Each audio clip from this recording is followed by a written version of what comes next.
Good morning and welcome, everyone. I'd like to call the meeting to order, and we will start off with our land acknowledgement from Trustee Yegas.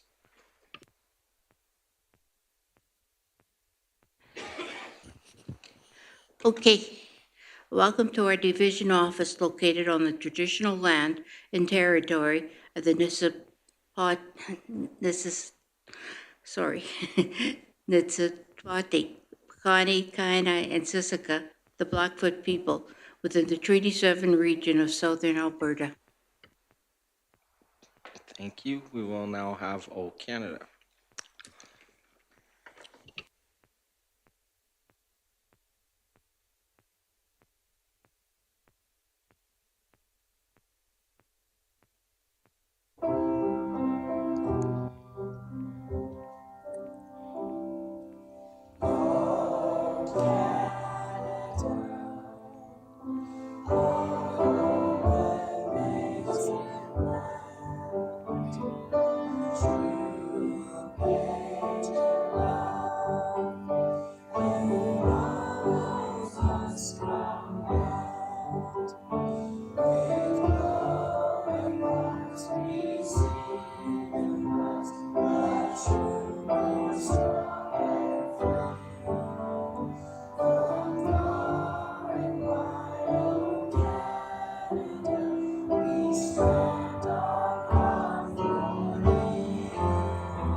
Thank you. And that today was brought by the Crow's Nest Pass Consolidated High School students. Thank you for that and starting off our meeting.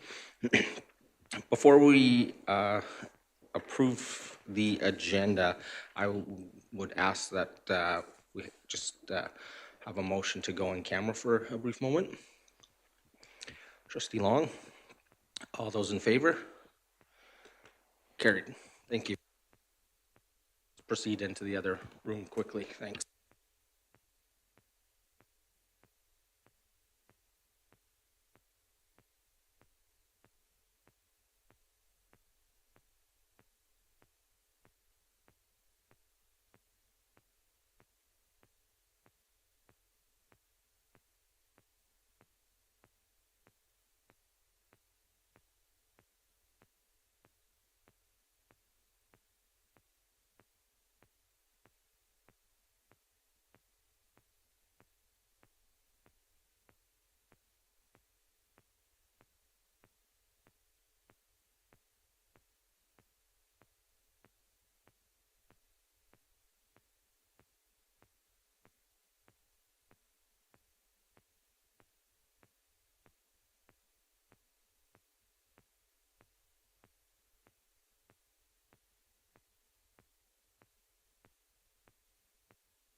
So moving on into our approval of our consent agenda. Recommendation is that the consent agenda be approved by the Board of Trustees as presented or amended. Trustee Churchin? Consent agenda, so this would be, yeah. I'd like to pull out a couple things. Okay, go ahead, Trustee Vegas.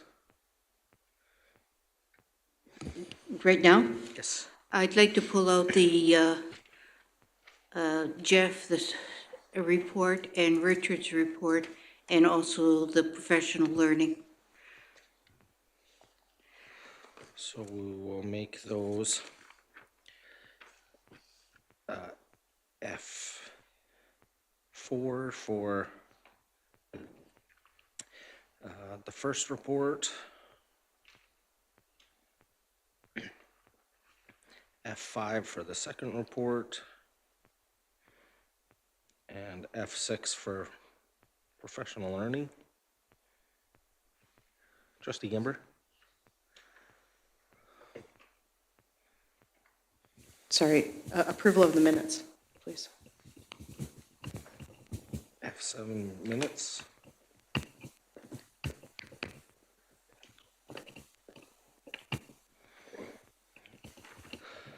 Seeing no other hands raised, we will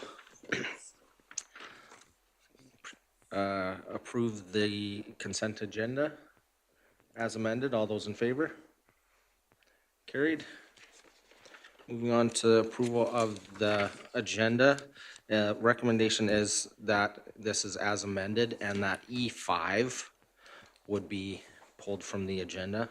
That's some information that came in after that it was submitted that we need some work on. So we're asking the trustees approve the agenda as amended with the removal of E5, Grantham Solutions Committee, terms of reference. Is there any other additions or amendments to the agenda? Seeing none, all those in favor? Carried. Thank you. Yeah, Trustee Charchin. She double dipped. Thank you. Declaration of conflict of interest. The Board of Trustees declare if they have any conflicts of interest relating to agenda items for the January 19th, 2026 regular board meeting, and if so, should declare them. Seeing none, we will move on to our action items. The Elders Consult Committee met January 2026 and drafted an updated terms of reference. Committee Chair Kathy Charchin will review the updated terms of reference with the board. And that starts with a, excuse me, a motion that the Board of Trustees approve the terms of reference for the Elders Consult Committee as presented or amended. Can I get somebody to make that motion, please? Okay. Trustee Churchin, and I will turn the floor over to our committee chair, Trustee Churchin.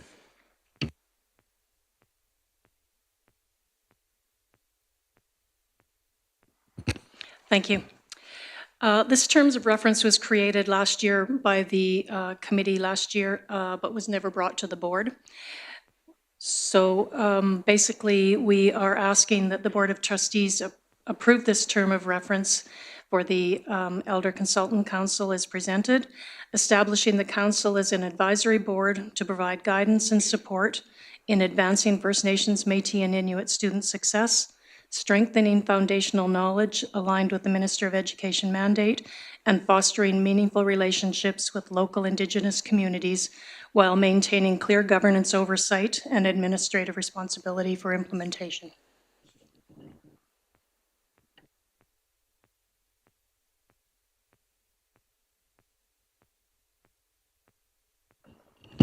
Any discussion or questions?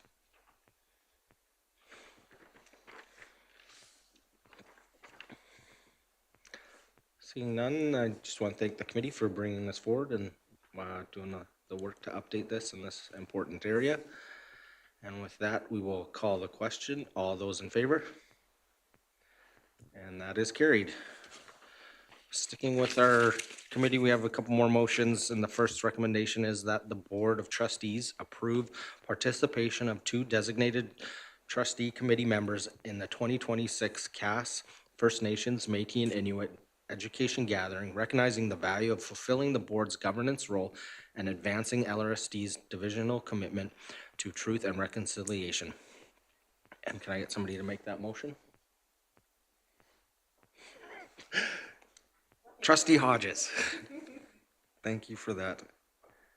And would you like to speak to that or hand it over to the committee or?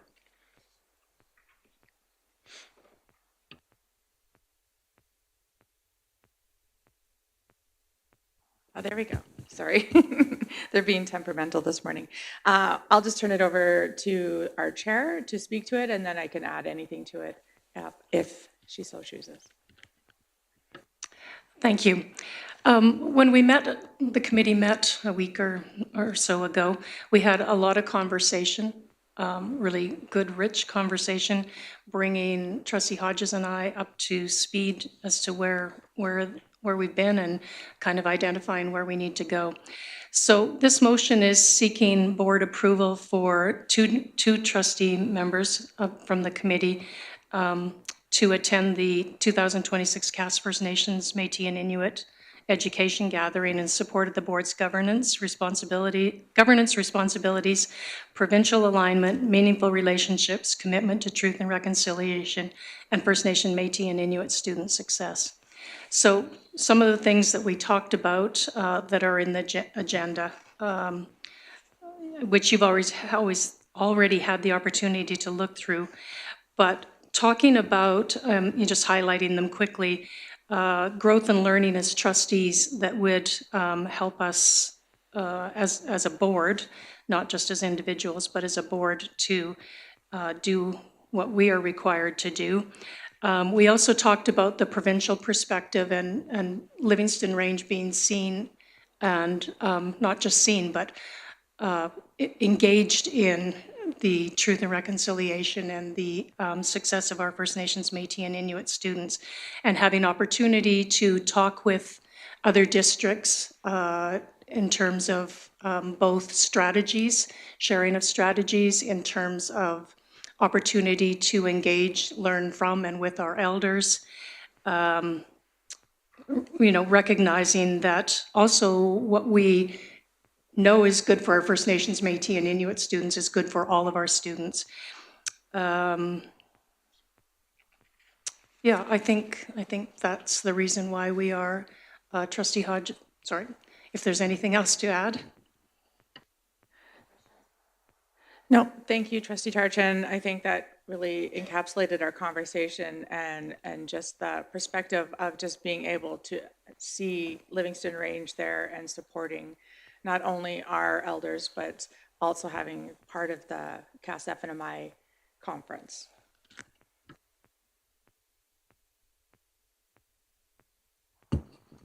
Any questions, further discussion?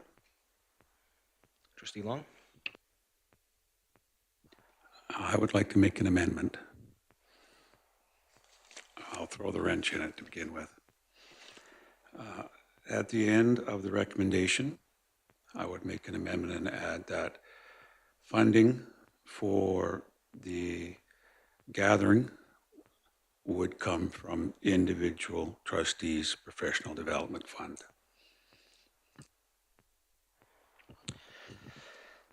As chair, I think that changes the intent of the motion. This is to come from the dollars, so this would come as a substitute motion. So as such, it can be debated simultaneously. So we'll have on the floor the motion, and we'll just ask Nikki to, we'll pause for a second to get the wording on the screen. We can just copy and paste the entire motion and then add that wording to the end, and so it's clear for the trustees what we are debating. Yep.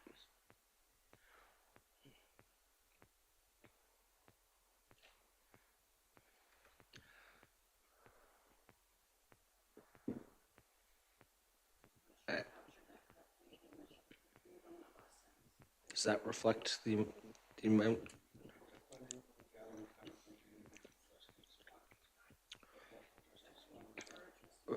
professional development funds might, yeah, we understand, but sometimes if other people inside wouldn't.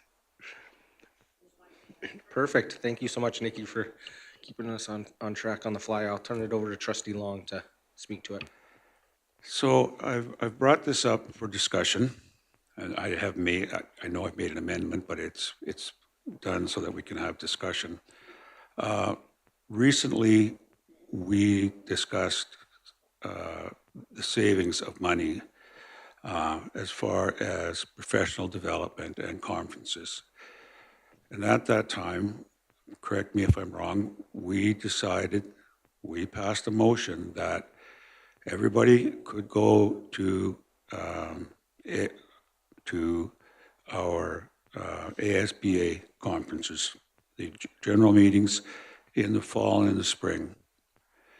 And then other than that, trustees would apply to go to conferences and use their professional development. And now we are putting into our terms of reference that trustees will not have to use their professional development, that they can go to, if it's a conference that has to do with their committees, then it's going to be covered. I think we're setting a precedent here for trustees then to go into their terms of reference and amend them and be going to conferences that are related to the committees they sit on, and it'll be funded by the board and not out of professional development. I think that when we passed this either in October or November, we were doing it as a cost savings, and that you had your PD money, and if you wanted to go to extra conferences, you had your PD money. And I think this is contrary to that. Thank you, Trustee Long. Open it up for discussion. You can speak to either the first motion that was on the floor or the one that Trustee Long put forward. I have Trustee Gimber and then Trustee Hodges, and then turn it over. Wow, long lineup. Okay, I appreciate you bringing forward the substitute motion. The way that the new PD funding is structured does permit every trustee to choose one conference and be fully covered to go to that conference. So if you're sitting on a committee where there is a conference that would be of value, I think that that's the one you should be choosing for your one that you attend. To put it into terms of reference, I don't know. I agree with a lot of the things that Trustee Long had to say with that. There is also additional funds in your PD that you can attend a second one if you wanted to. There's a lot missing in this first motion to me. I think that if two trustees were going to go and the board was going to cover it on a regular basis because it's in terms of reference, there needs to be things in there speaking to that our elders are in attendance as well. And it isn't just our two trustees that are going up there without anybody else around the table. Is the superintendent going to be there? Is Mr. Feller going to be there? So at this point, I'm not ready to approve that first motion, nor am I ready to make any amendments to it. So I would be voting in favor of Trustee Long's one.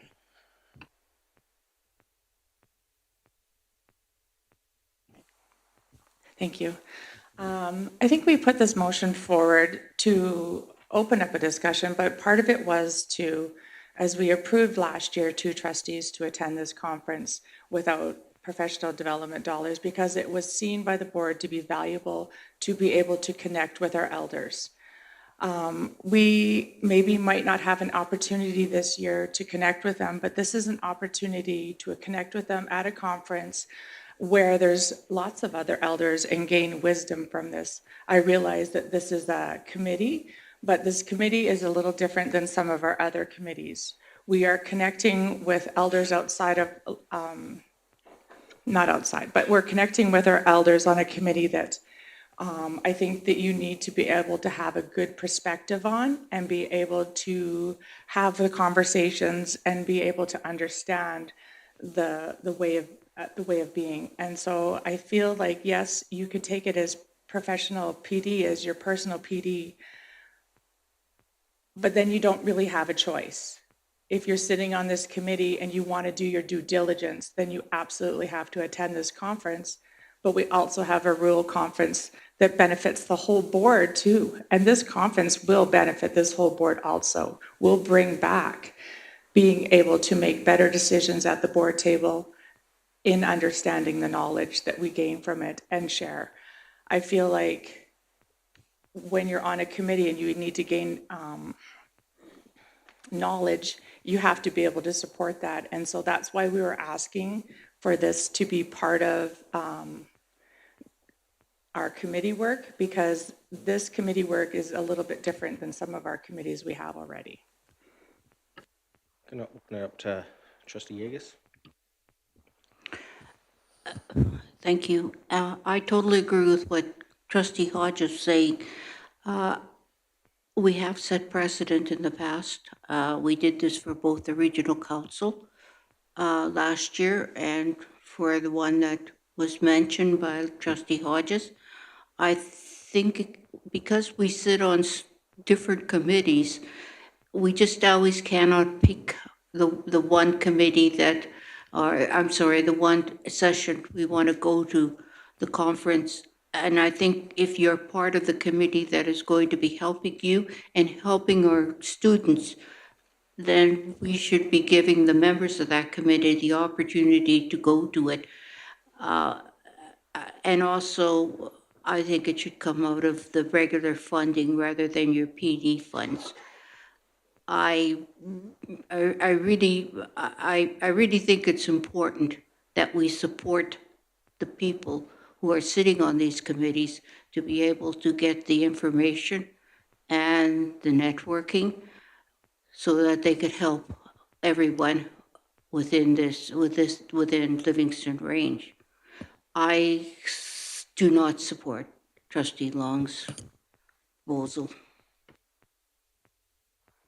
Trustee Burdette, I see your hand on the mic. Yeah, now I'm baffled. So we did do it last year? Was that a fact? Yes, I can speak that there was, it was brought forward as a motion to do, but that was before it was part of our approved list of committees that, not committees, approved list of conferences that anyone can attend with their PD dollars. Before it would have had to come forward as separate motion. Right. Well, I guess it depends on,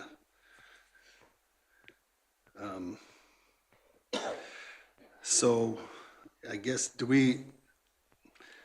is there enough money in our PD funds that if we decide to go to rural caucus that we have to choose between our committee's funds to attend committee stuff or board stuff? Like, how much does this cost? Don't know. That would be helpful.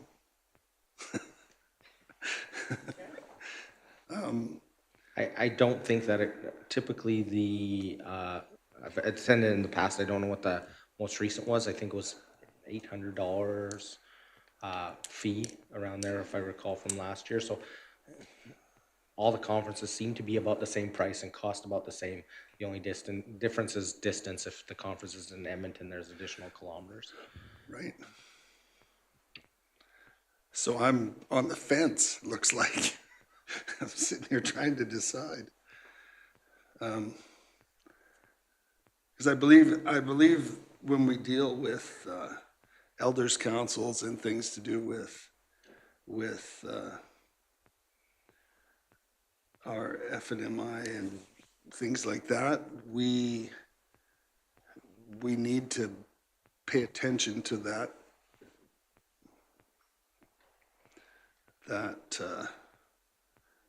it's a very, very important part of this board's work because of all of the students that we have. And so I'm not sure which way I want to vote, but yeah, I just wanted to clarify if we knew what it cost and yeah, we'll leave it there. Okay, thank you for that. I have Trustee Charchin and then Trustee Hodges. And then I'll say something before I turn it back out. Thank you. Thanks for all the comments. Certainly the budget is something that crossed our mind as well. And I didn't think about the precedent setting in terms of putting it into our terms of reference in any committee, which opens another can of worms, potentially. But what I did want to share is that a lot of our conversation was around relationships. So we are a committee about relationship with our Indigenous partners, which is really critical. I've also heard in our conversations as a board, little conversations about our own personal journey on the reconciliation and calls to action.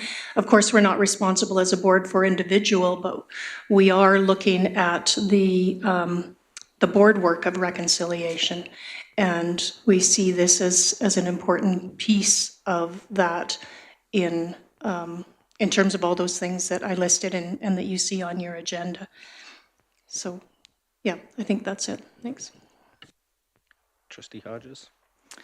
I don't have this year's cost, but it was $625 plus GST last year. So that's just the information I wanted to share right now.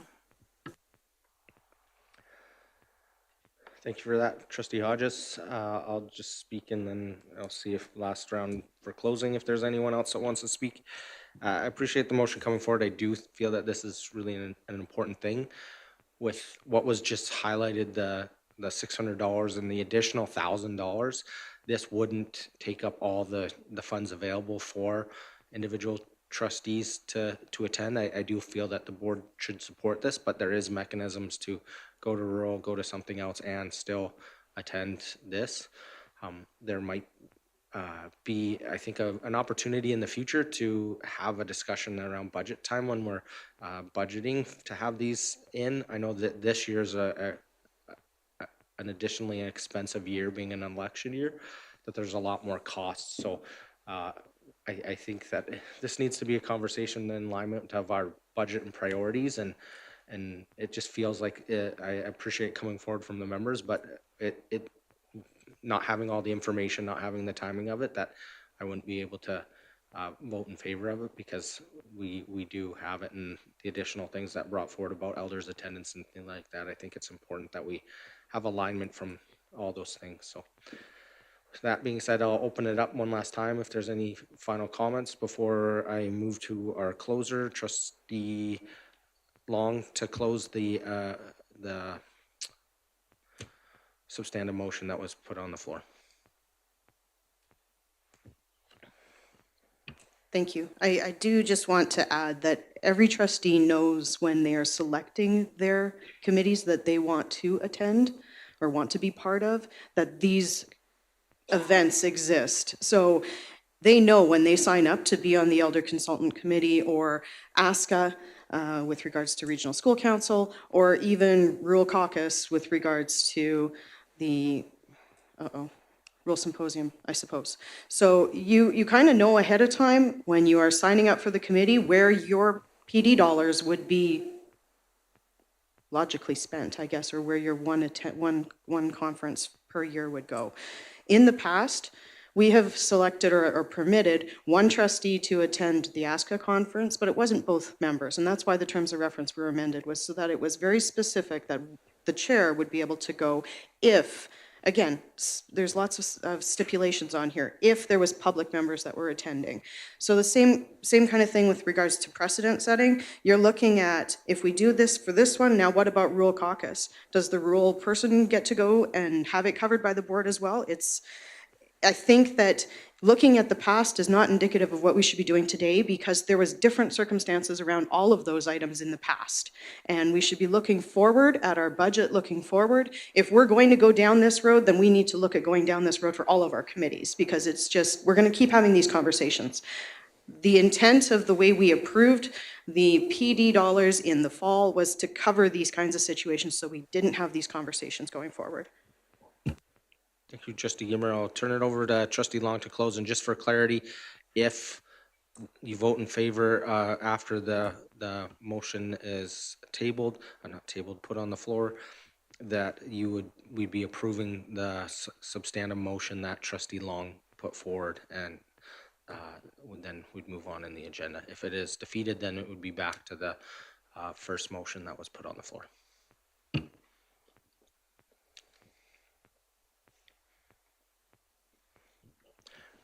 Can you clarify that again, please? Trustee Long is going to close, and if after trustee Long closes, you vote to approve, then the motion that trustee Long put forward, the second motion, the substantive motion, is the one that is carried, and there is no further action. We move on in the agenda. If it is defeated, then we move back to the motion that is above it. I'll defer to Mr. Perry, and if that is correct. That would be my understanding, yes. And then you vote then on the first one again? Yes, it would be back on the floor. It just can't be like you're voting on an amendment because it was substantive change to the intent of the motion. With that, trustee Long, you can close. Yeah, again, I think this is contrary to how we wanted to move forward with conferences, seminars, and PDs. We passed a motion that we would all go to ASBA general meetings and that each of us would choose at least one other conference that we wanted to attend to. We applied for that. We asked the board for permission, and that would be covered in our PD. Now we're going to start, you're going to do ASBA. You can do sessions, conferences that have to do with your committees, and you can also apply for at least one PD. I think this is contrary to where we wanted to go with our funding. We were looking at ways we could save on conferences, and I think this is contrary to that. Thank you for that, trustee Long. And with that, we will call a vote. And just again, to reiterate, we are voting on the one that is on the screen that Nikki has the cursor on and is highlighting. And I would ask for all those in favor.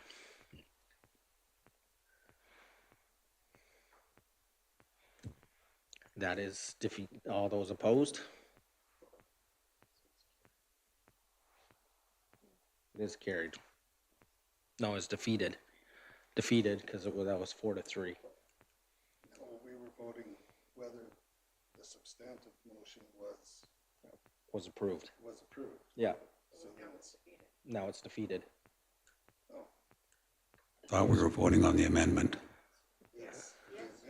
Voting on the amendment. Yeah. The amendment. There was no amendment. So for clarity, we will go back. There is no amendment. It is just the motion. Can you highlight it one more time, please, Nikki? This is the motion. If it is approved, then it moves forward. And the other one is falls off, or if it is defeated, then we move back up to the one and we'd have the closer of the original motion speak to that motion. Okay? Could you read that? That the Board of Trustees approve the participation of 2 designated trustee committee members in the Cass First Nations, Métis, and Inuit education gathering, recognizing the value of fulfilling the board's governance role and advancing Livingstone Range School Division's commitment to truth and reconciliation. That funding for the gathering would come from individual trustees' professional development funds. We will pause for a second.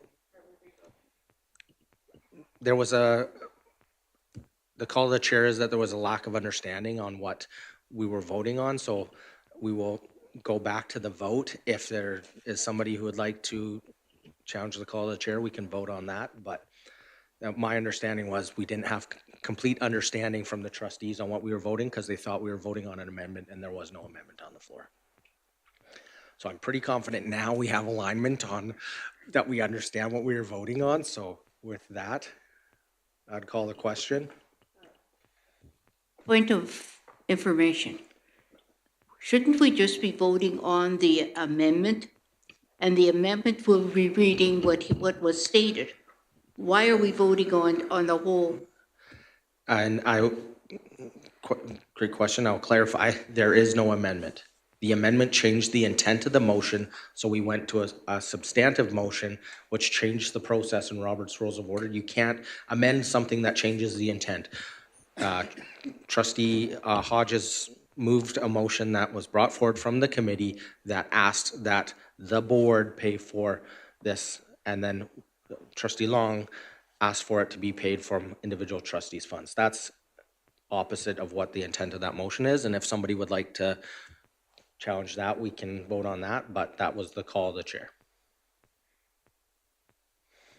Okay, seeing, Just point of, so if we defeat this motion, then we could go back to trustee correct. Hodges' motion, the first recommendation? Yes, it Okay. automatically goes to the back, and that would, I would call the question and allow Trustee Hodges to close on that. Thank you. I think we have clarity. Maybe. Okay, call the question. All those in favor? All those opposed?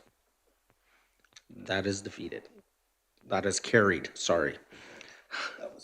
That was the point. Thank you. Moving on in our agenda to E3, Regional School Council Committee. The Regional School Council Committee Chair, Trustee Long, will review the updated terms of reference with the Board of Trustees.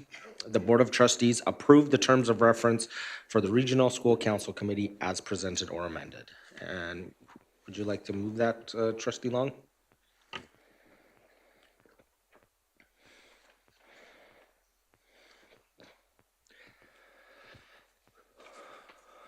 So Nikki has brought it up on the screen. I know it's an eye test from here if you're, I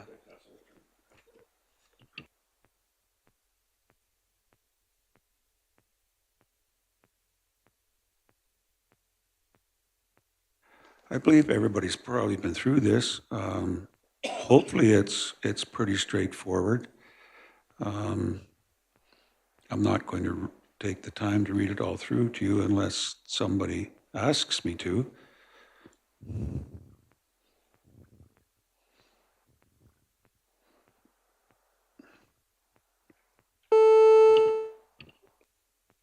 I think it's recess, but no, there is no request for you to read that, Trustee Long.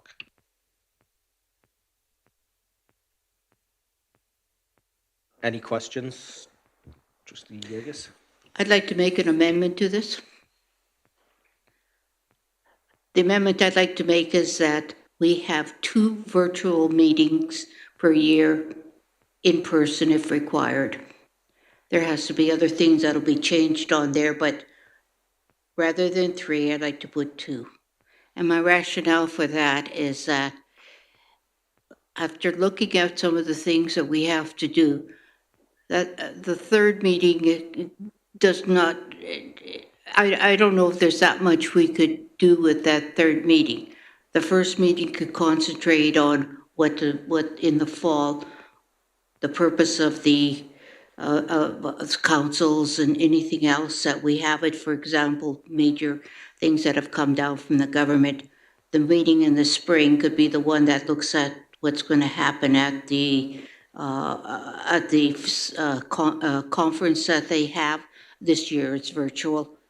I don't know if a third meeting would be relevant. That there's that much you could do with it. So I'd like to change that to 2 virtual meetings per year. So right now we have an amendment on the floor. I'd ask you to speak to the amendment until it is addressed. Any hands? Trustee Long? One of the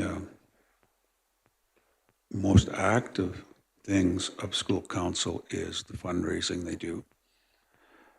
And I'm thinking that that third meeting that you could have in May would be an opportunity for the school councils to share with each other the fundraising they did and how successful it was.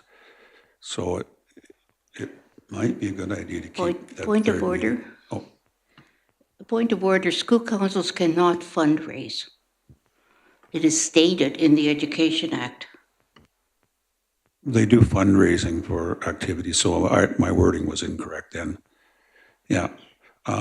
School councils do fundraising activities so that they can support the things they do at the school. So they have their barbecues and dances and so on and so forth. And they use that money for activities that they both create and promote and put through at the school division. So it might be an opportunity at that third meeting for them to share the things they've done during the year. Just a question for clarity, Trustee Long, is that, are you speaking of when you say school council's fundraising, are you talking about school-generated funds or the societies that support Friends of, that support and fundraise? And they usually have a piece in the school council meeting, so just seeking clarity on that. You lost me. They do activities where they raise money. Yeah, so to Trustee Yegis's point, that's not technically the school council doing that, it's the parents or Okay. the friends of. So they do have usually a report and membership that attend that meeting, but because in the Education Act, that group specifically can't do that. That was, I think, what Trustee Yegis was referencing, but we know that there's fundraising that happens at the school with parent groups. Thank you. Point of information. So this terms of reference that's been presented in front of us is not the most recent one. We had one that came forward in August of 2025 that was approved. That includes information about a budget and one being a chairperson, one a chairperson with alternating years, and it's got a bunch of amendment to the wording. It's in the folder online. So I just am wondering if that should be reviewed, like maybe we should table this. Yeah, in light of that information, I would ask for a motion to table this to a future meeting to come forward. Trustee Long's made the motion. All those in favor? Carried. That is tabled. Thank you for bringing forward that information. We want to make sure we're talking about the most up-to-date. Would you like a health break for 5 minutes? Let's have a health break and then we'll come back and we might jump around a little bit on the agenda, but we'll have a quick 5-minute break. Thank you.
So I will call us back to order and ask that we move on in our agenda. We will move E3 to E6 to later, no, E4 to later on in the meeting, and that would bring us to E6. Information request policy, and I will be recusing myself from the chair in this and ask our vice chair, Trustee Burdette, if he's willing to chair this portion. Okay. So I will read the recommendation. I'll turn it back to Trustee Toon to fill us in on all this information. So the recommendation is that the Board of Trustees approve the establishment of a formal trustee request information RFI process as presented or amended. And then I'll turn it. Yeah, I'll To make you. that motion. You can. Thank you.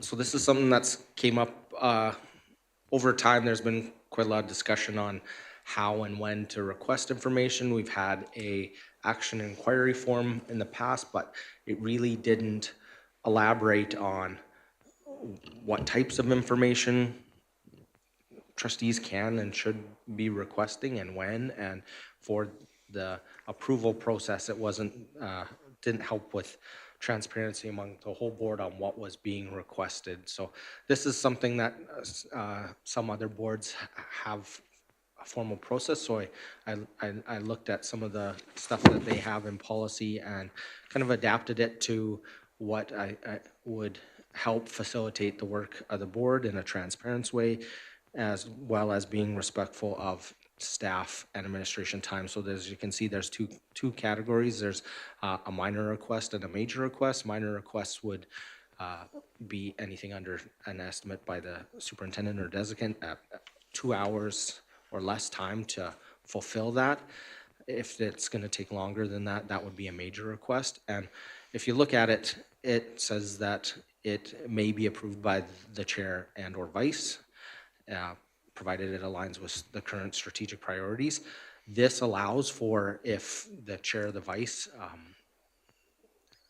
in getting the information back from the superintendent on what is required to do it, it can be brought back for the whole board as such a major request would, even if the time comes back that this is only going to be an hour and a half to get this information. If it's not something that the executive of the board feels that it may align strategically with it or whatever, it allows for transparency to bring it forward. And having it be part of the consent agenda, as we saw today, it allows opportunity for trustees to have input on those items. You get the information, it's part of the consent agenda, but it's not forced that it takes up a whole time to debate by the trustees if there's alignment and agreement from the trustees. So really about being efficient and transparent. I think this helps define what our role is in seeking the information, and clarity and respectful to administration's time in doing it. So really, I think this would be hugely beneficial. This, and just for transparency, there hasn't been a huge issue in the past with requests for information, but it was something that has came up, questions recently. So it was thought that not to develop a cold weather policy when it's minus 40. Let's get something on the books so it doesn't take till we have a huge issue or monopolizing staff's time, which I don't think that that's the intent of anyone here, but it allows for it. And an outline on what the expectation is coming forward to get the information back. We know everybody from the administrative side is busy, but what we're looking for when we request information is for it to come back in a timely manner. And I think this is respectful for everyone on all sides. So I would open it up, leave it open for questions if anybody has any questions or. I'll stop doing.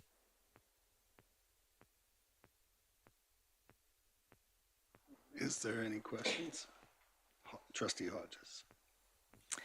Are you looking to make this a standalone policy, or is this going to be an appendix to something? I'm just wondering the process of what you're following through on this as, and I understand what you're asking for here, but I just wanted to know if it's like, yeah, standalone, or if it's going to be an appendix to one of the policies.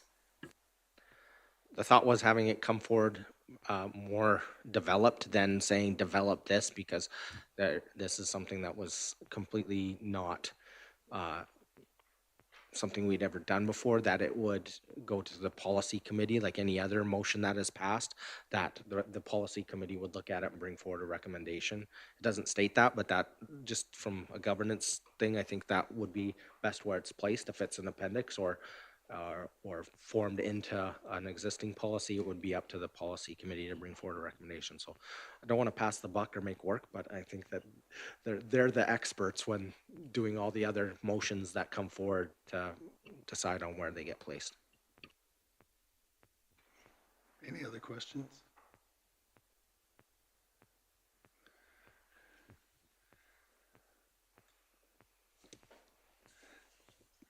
Trustee Charchin. Thank you for starting the ball rolling on this. Was this created or put together with administration, or are they seeing this for the first time? So I sent it to our superintendent and asked if there was any additional things that they'd see, but it wasn't the administration that developed it per se, but really wanted to make sure that if there was any additional things, that steps that were required, that they would have a chance that, and that was part of the cart before the horse. Do we say approve something to go do something and then make the committees do it? But this was something that I felt was pretty cut and dry if you have two categories of it. And that's why even the motion says as amended, if there was things that the board felt needed to get added into, or if the superintendent had something that could add, it would allow during the public meeting to bring it forward. Anything else?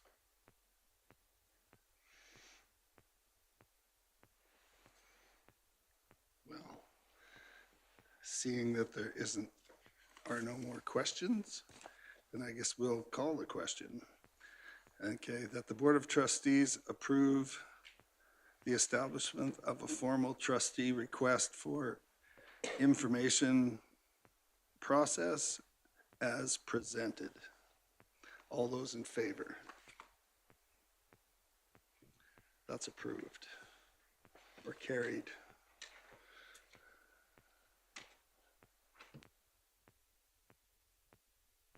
Thank you. Thank you, Trustee Brunette. Moving on to AI policy development and brief description, whereas artificial intelligence are increasingly present in educational, operational, and administration contexts. And whereas the Board of Trustees has responsibility to provide governance direction that ensures emerging technologies are implemented in ways that are ethical, equitable, and secure, and align with the vision's value and legal obligations. The recommendation that the Board of Trustees direct administration to commence development of a board policy governing the use of and implementation of artificial intelligence across AI across Livingstone Range School Division, and to bring a draft policy forward for the board of review and approval. Can I get somebody to make that motion?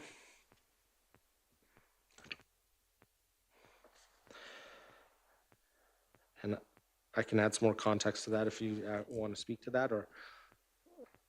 Sure, go ahead and try to. So this was something that I know we had talked a lot about as a board, and we've all been to lots of meetings where it's been the hot topic. It's been on everyone's radar for a while. And in the past, it says chair by the name on this, for full transparency, this item wording I asked our superintendent to bring something forward. And so you wrote the motion and brought it forward because it's so important that we have something on the books to start the conversation. I know administration has been working on this a lot, but we as a board haven't had together conversations as a board. But I would, after Trustee Hodges, maybe turn it over to our superintendent to further speak to some of the work that's been going on from the divisional side of things. Point of information. When you referred to this, asking the administration, are you want a policy or do you want an administrative procedure? So maybe our superintendent can be, I know traditionally administration doesn't develop policy, but seeing what work was already going on with this, maybe our superintendent could address this and help with the conversation from this side.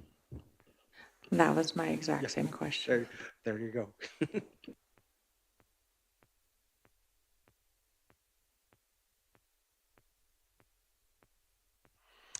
So thanks, Chair Toon. So just to speak to some of the work that's being done at this point, up to this point, prior to my arrival in the division and to Associate Superintendent Guzik's departure, work had been done last school year with administrators, and there was a group of administrators that was selected to give some feedback to the process of developing a framework for AI implementation across the system. At that time, while in a previous role, I presented an opportunity to Mr. Kuzik to be a part of a collaborative process to develop an AI framework, an implementation framework for 5 other divisions, or with 5 other divisions in Zone 6 in Southern Alberta. And so those include Prairie Rose, Grasslands, Horizon, Prairie Rose, Grasslands, Livingstone Range, Holy Spirit, and Palliser. Those groups are meeting, as are we, on Thursday and Friday this week in Lethbridge to begin looking at the development of an implementation framework. And so an implementation framework that is not related to one specific artificial intelligence tool, but looks at the processes, the procedures, the questions that we need to ask, both at an administration level, also at a board level, as to the adopting of AI across the system. Excuse me. There are 5 of us from Livingstone Range that will be in Palliser on Thursday and Friday.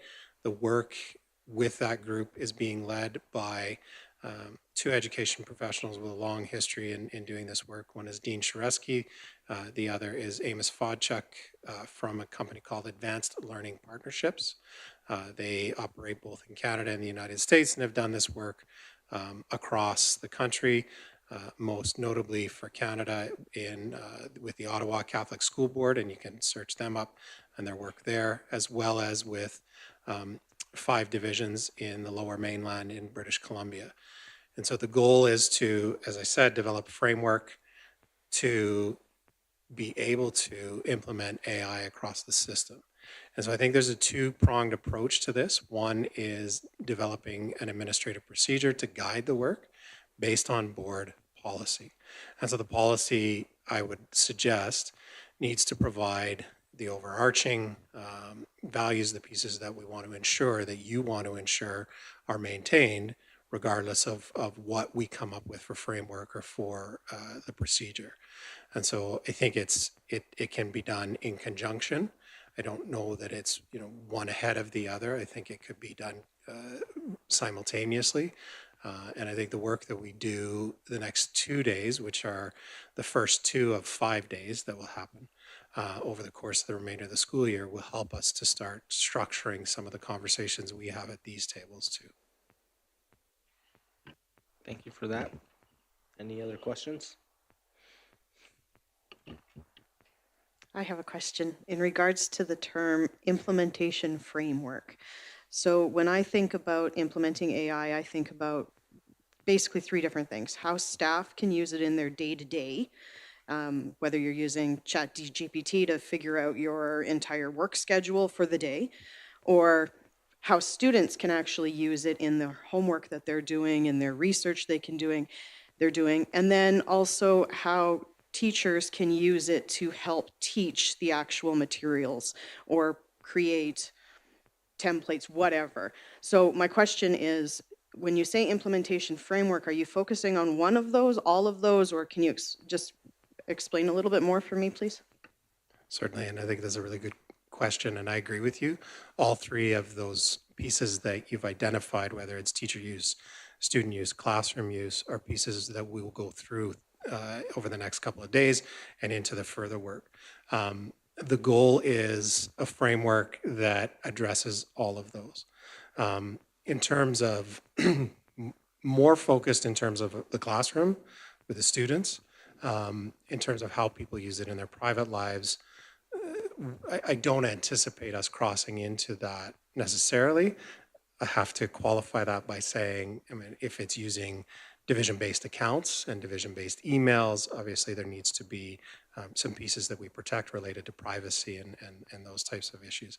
I think when I wear my principal hat or my educator hat, there are so many tools that are available to people to use across the AI continuum that many aren't safe, and for a number of reasons. And whether it's the content that it produces or whether it's the privacy and how information is used, and that's where the framework comes in. And because of changing privacy regulations that the provincial government has put in place, we need to be very clear with our staff and our students about what information can be put into an AI tool, what information can't be, in addition, how that information is used by the tool itself, and understanding by completing privacy impact assessments and those pieces. So our IT department is involved. So one of our IT techs is coming with us on Thursday and Friday because they're going to be a part of that whole process. It's not just the classroom,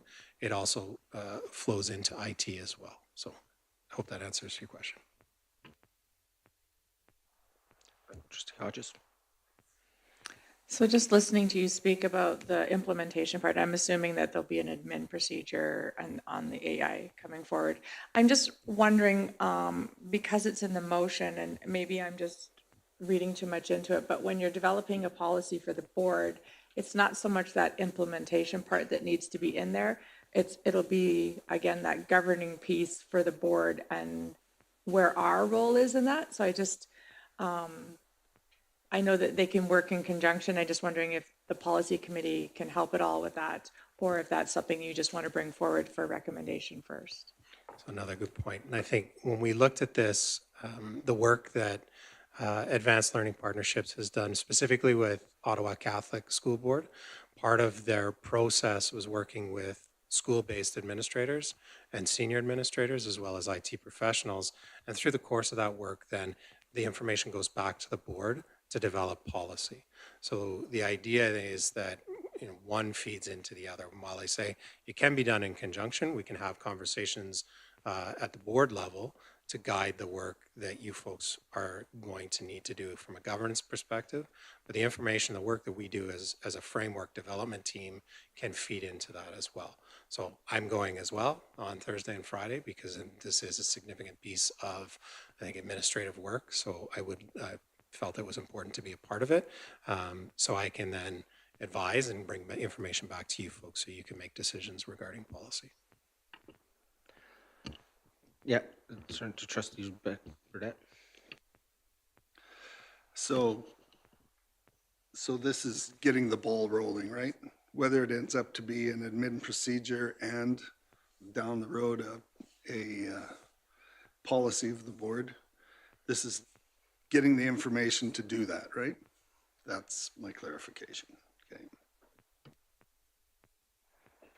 I just want to say, if there isn't anything else, I appreciate our superintendent's willingness to bring forward a motion. It's a little bit daunting, especially the first time around, coming forward with something to the board.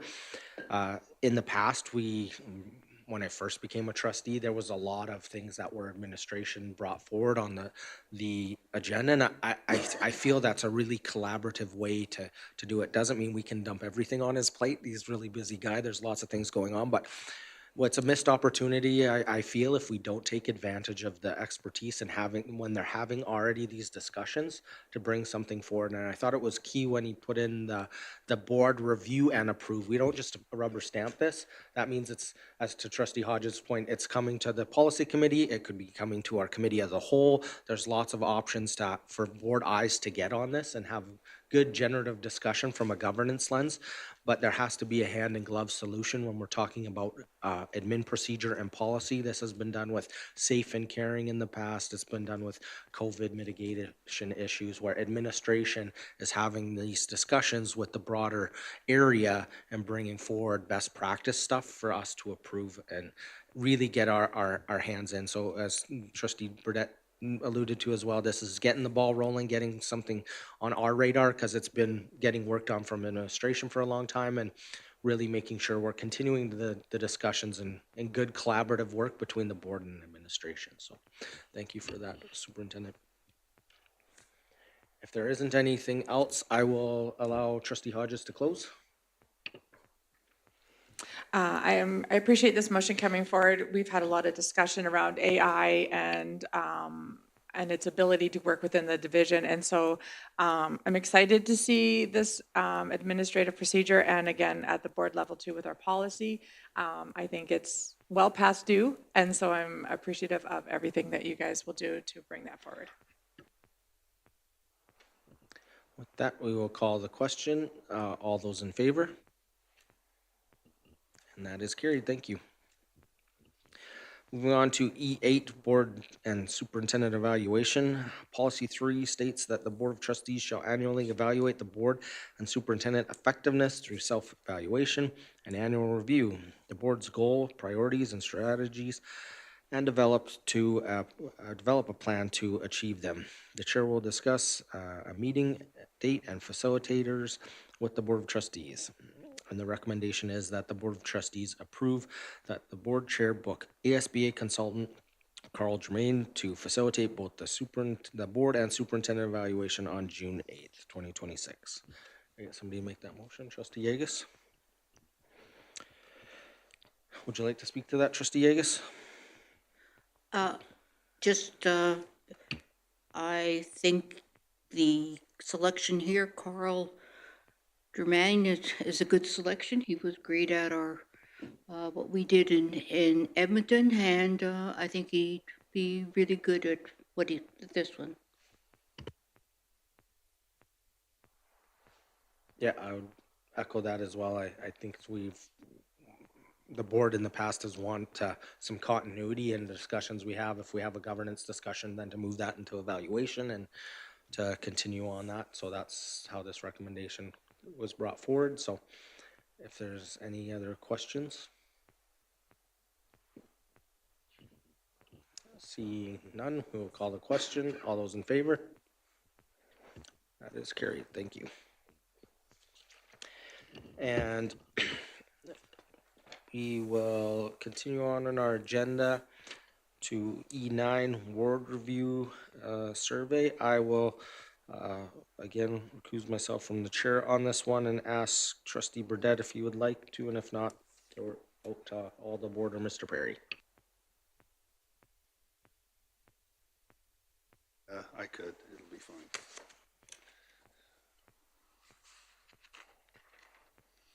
So, let me get to that.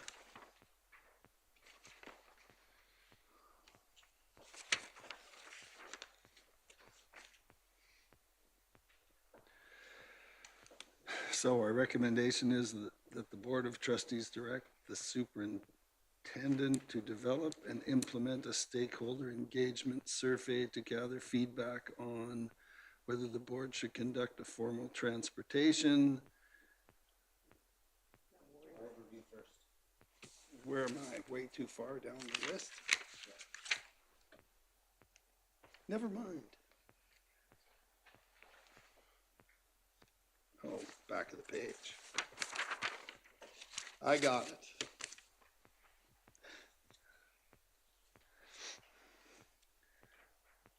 Here we are. That the Board of Trustees direct the superintendent to develop and implement a stakeholder engagement survey to gather feedback on whether the board should conduct a formal ward boundary review. And that's moved by Trustee Toon. And I will turn it over to Trustee Toon to Thank you. flesh it out for us. So there's the background rationale is there that everybody can see that was provided.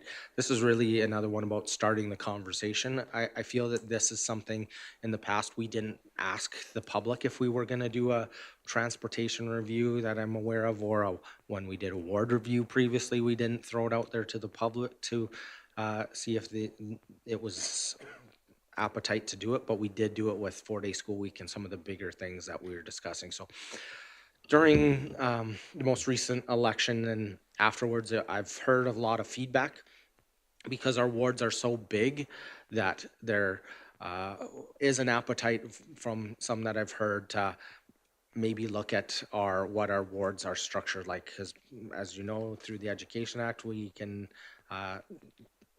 have the formal process of reviewing it and be whatever we'd like. So the two that are currently I've heard feedback on is in regards to our Ward 1, Nanton, not having somebody specifically from that area to be sitting at the table, and also down here in the south, the Pincher Creek area.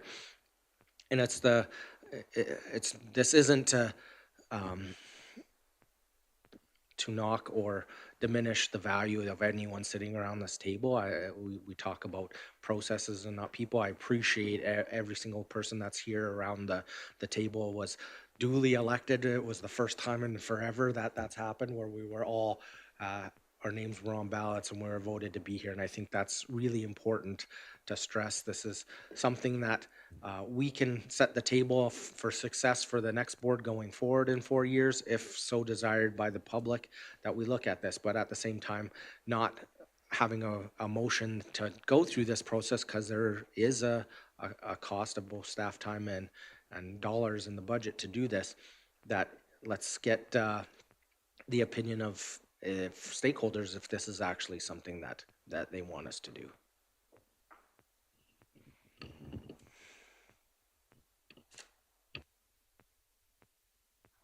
Okay, questions?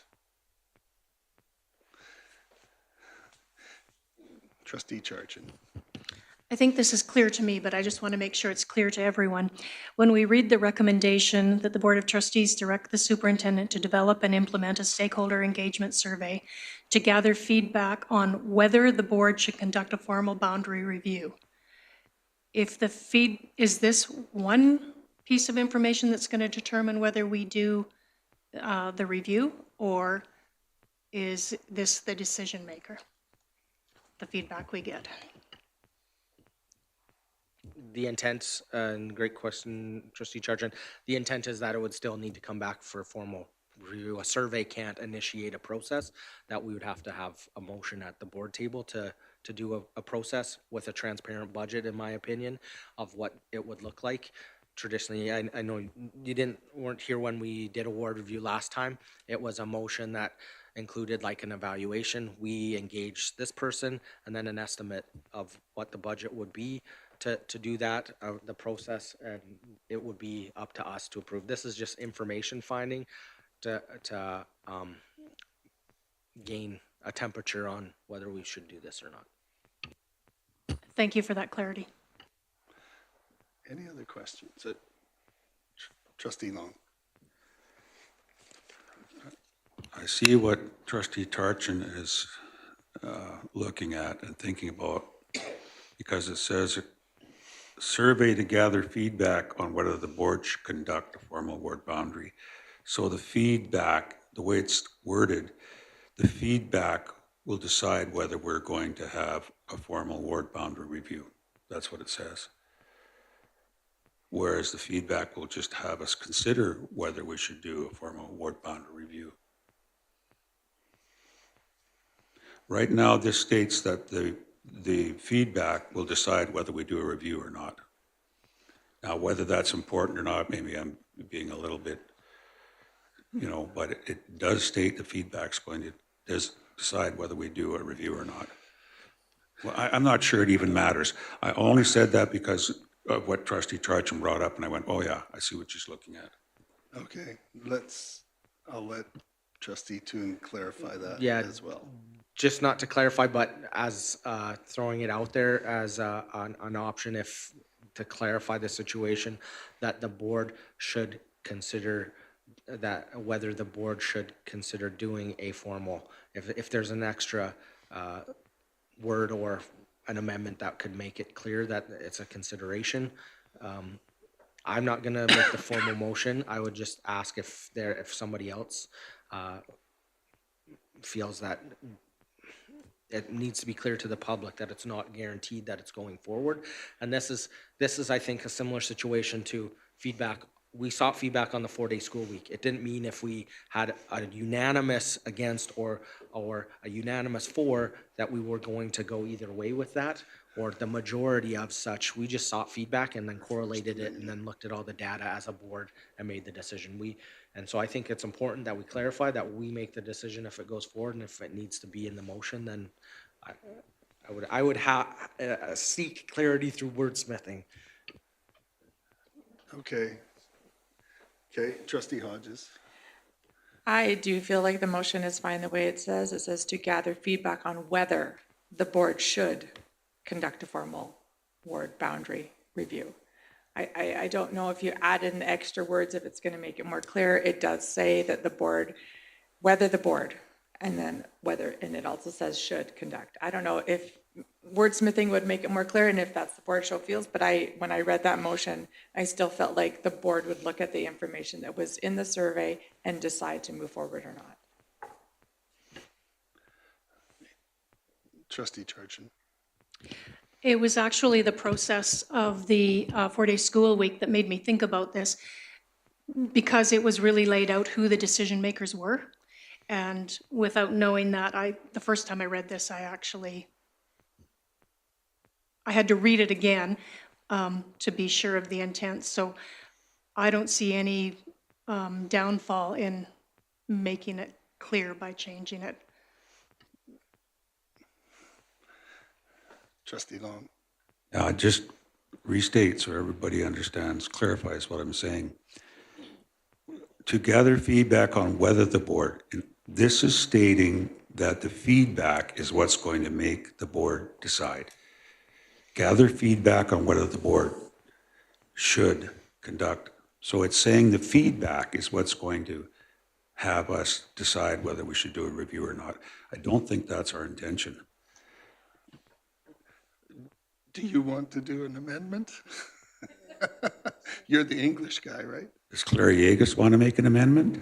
Do you want to make an Oh, okay. So that the Board of Trustees direct the superintendent to develop and implement a stakeholder engagement survey to gather feedback to assist the board on deciding whether to conduct a formal ward board review. Okay, so now we're talking about the amendment to assist.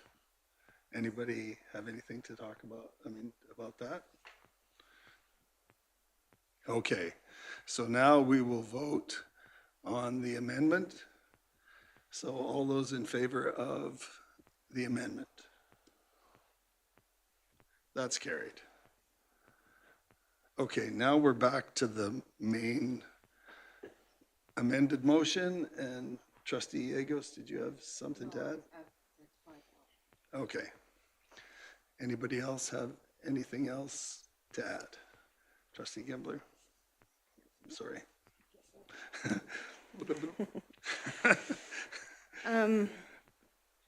Okay, so, yeah, I have a few thoughts on this. Governance decision, their board's responsibility, and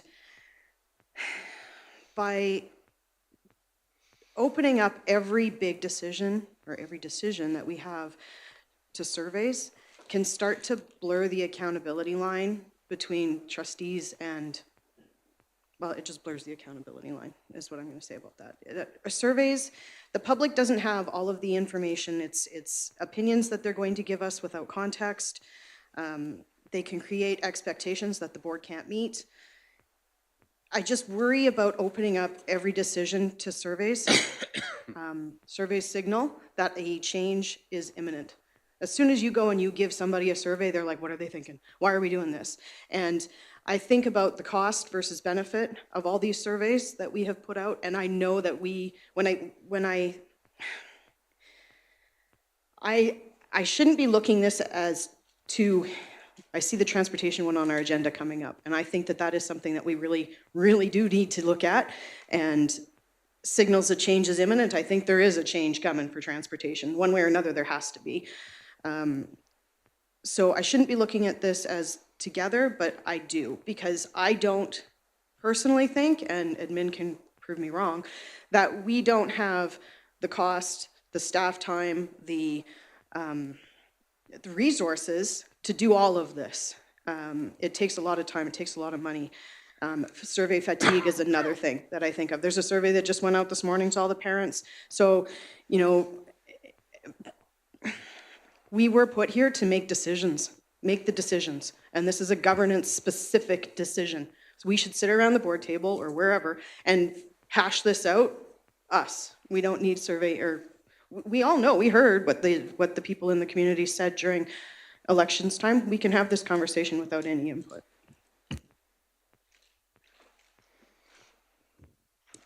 Trustee Hodges? Thank you.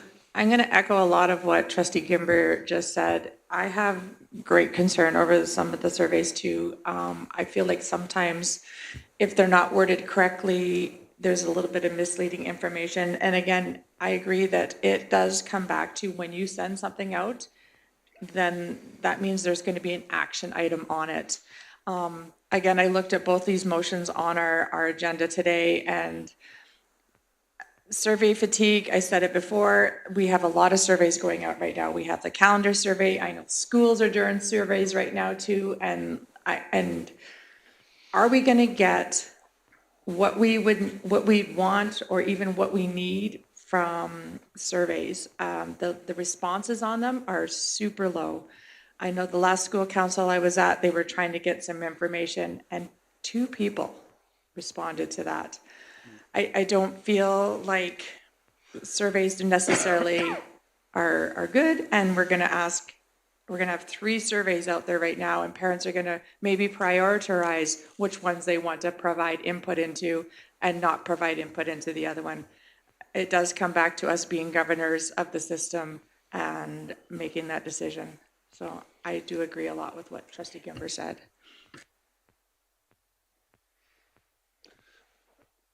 Just to close, if there is no comments.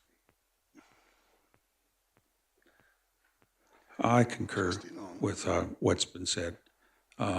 If there wasn't a financial cost to this, we wouldn't be having this discussion, that we would give it the green light, but there is a financial cost to this. It is labor intensive. And we have to consider whether the information we're going to get back justifies the cost. And I think, as Trustee Gimber's already said, I think the 7 trustees here already have the knowledge and the information to make this decision without a survey.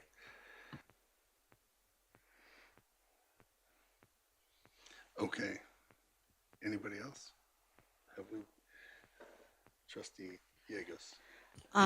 It's interesting what Trustee Hodge said about the number of surveys. I didn't realize there were that many surveys out there at this time. Sometimes we don't get information on those surveys, you know, especially when they go out from the schools, unless we hear it from our school councils. And so it's always be interesting to know the surveys that are out there, so that we have an idea of what's going on. I mean, I know anything that comes out from central office we know, but not from the schools. So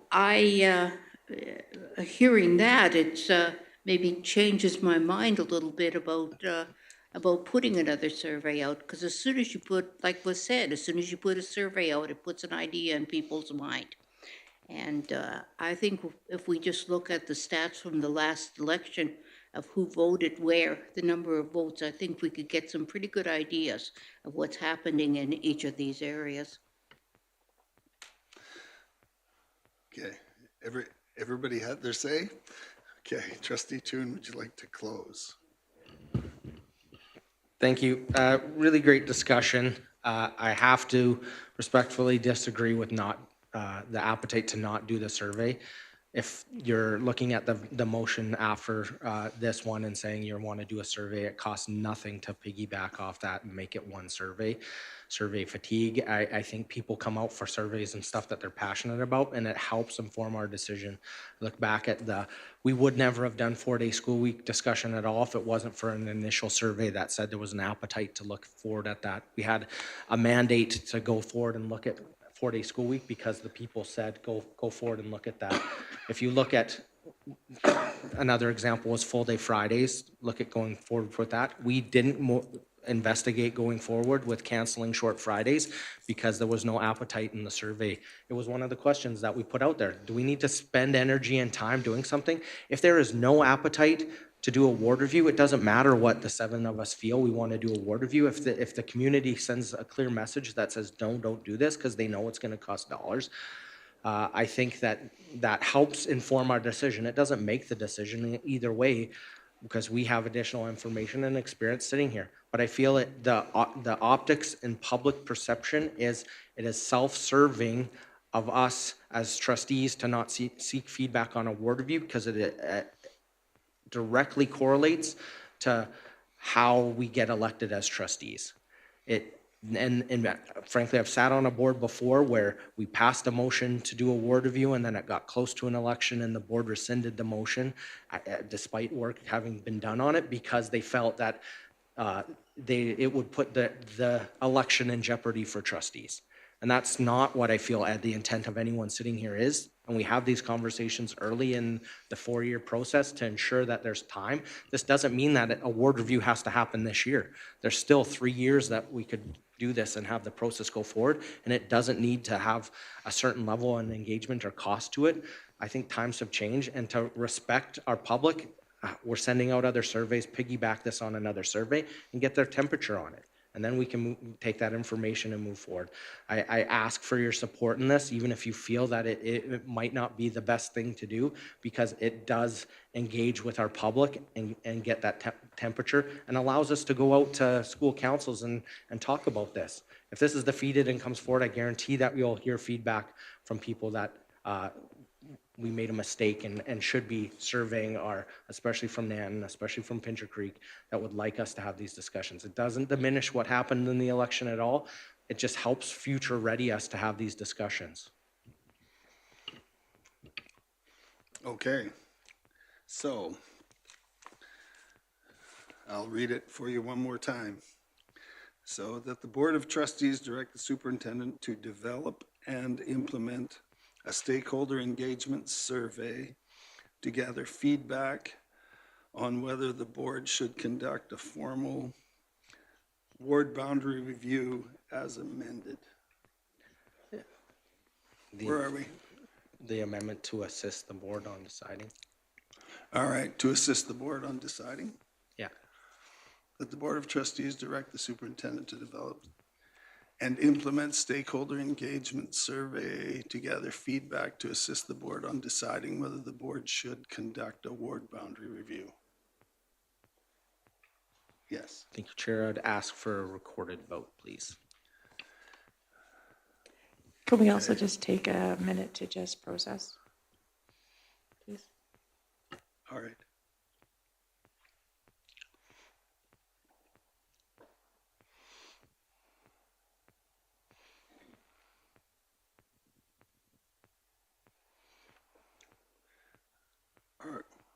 Are we ready? Okay. All those in favor? All those opposed?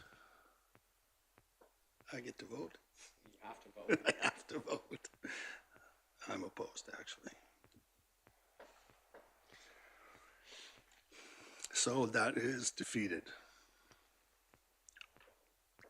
Now we go on to the next one.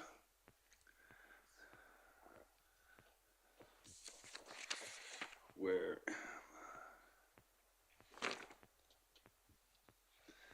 All right, so this is for the transportation review, that the Board of Trustees direct the superintendent to develop and implement a stakeholder engagement survey to gather feedback on whether the board should conduct a formal transportation and school attendance area review.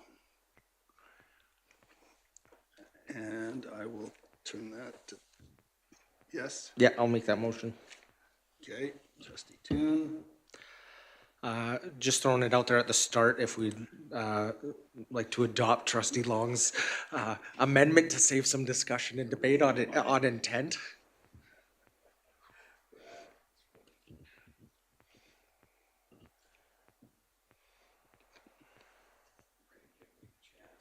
You have your hand already, I see it.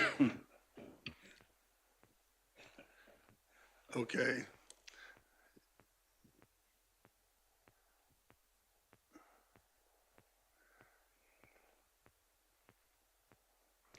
Is that considered friendly then? No such thing? Okay, so we have an amendment, so you're making an amendment, Trustee Long? Yes. Okay.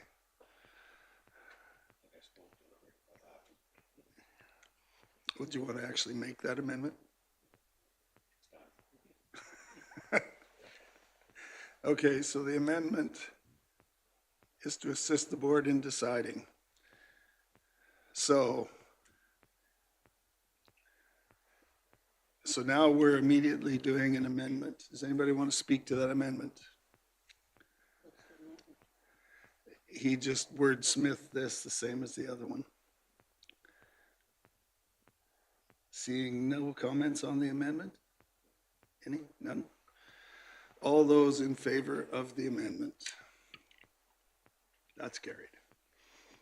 Now we can go back to the original, back to the amended motion. No, I haven't had a chance to speak to the motion yet. He's going to speak to the motion, yes. Thank you, Chair. Really appreciate the opportunity to speak to this. This is something else that I'm really passionate about, having opportunity to look at this. Trustee Burdette, I believe, was the only trustee that was sitting on the board the last time this was conducted, so it's been a long time in coming.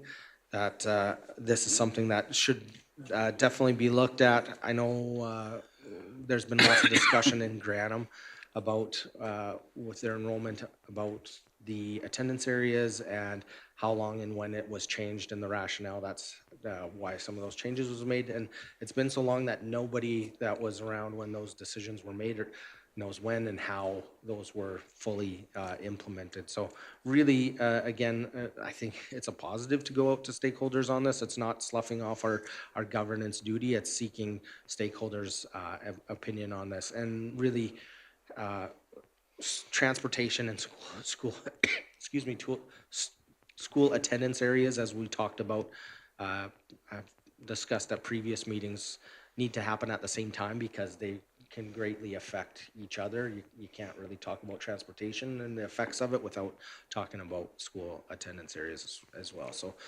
looking forward for the opportunity to send out a survey and seek feedback on this. Okay, Trustee Gimber. I have an amendment, just because I want to open it up for conversation again. And my amendment would be a line on the end to say, one question will be included to ask if the board should consider conducting a ward review.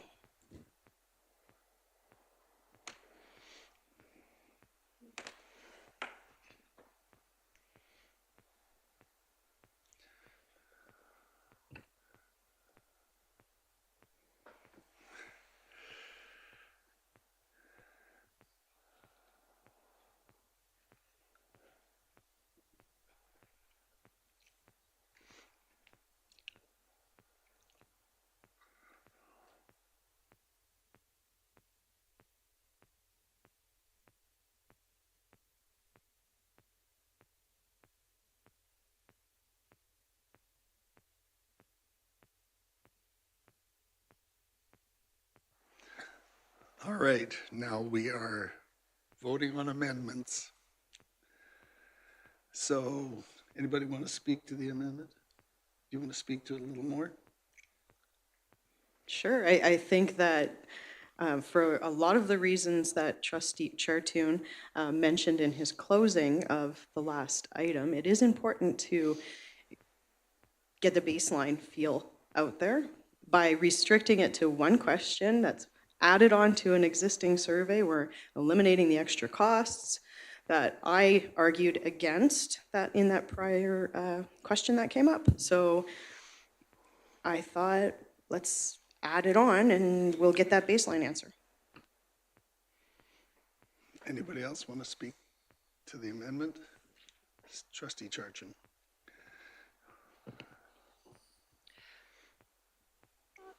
The part that concerns me there is, does a ward review have any context or understanding for all people that are going to complete the survey?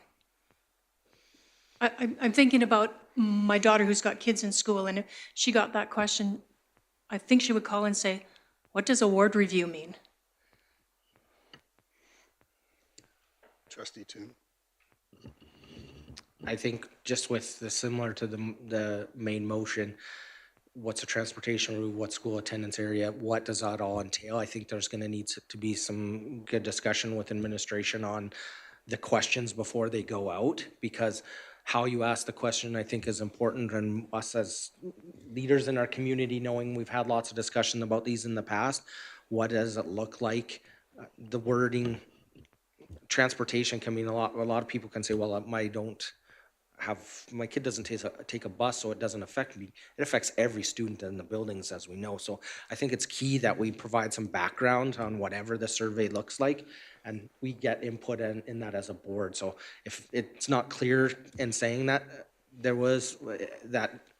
would be an opportunity for the board to have eyes on the survey and before it goes out, and whatever's on there. I think it's important we clarify and provide background and rationale, including the Education Act that gives us authority to do these things. Some people might not know that the board has this in their purview to do transportation reviews. It's not something the province mandates that we do. Any other comments? Okay, so voting on the amendment. All those in favor? Could I have a recorded vote on that, please?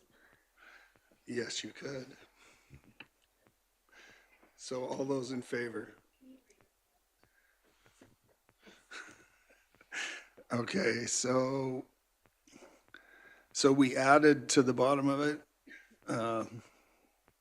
it says one question will be added, included to ask if the board should consider a ward review. So now basically what happens here is we're going to ask the question whether we want a transportation review, a attendance area survey, and a ward review all on the same question is what we're going to be asking.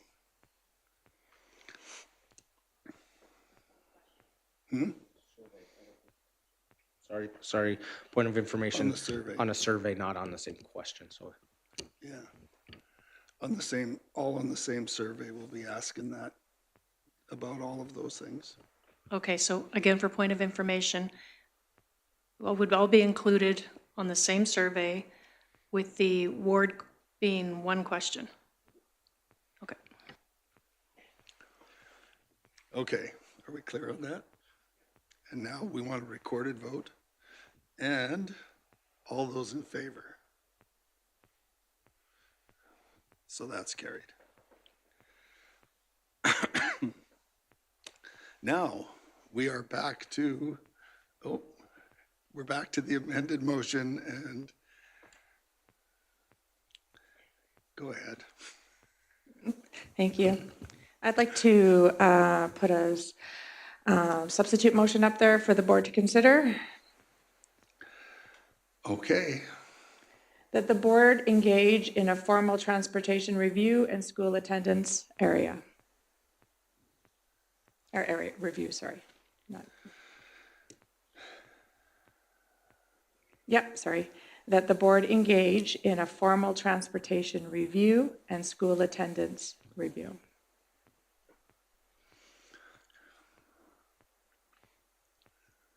Engage.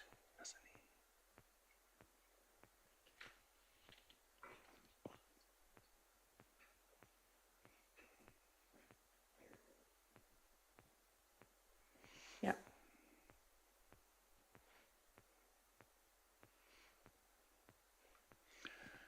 Yep. Do you want me Okay, to speak to it? so now we have a substitute motion.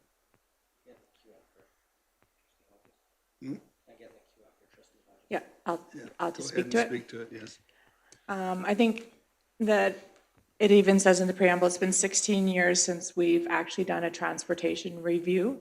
And Trustee Toon mentioned it in one of his comments that it is in our preview, even under the Education Act, that we can engage in a review as a board. I think this, if we start this review, we'll have opportunities to engage our public through the process that the board decides.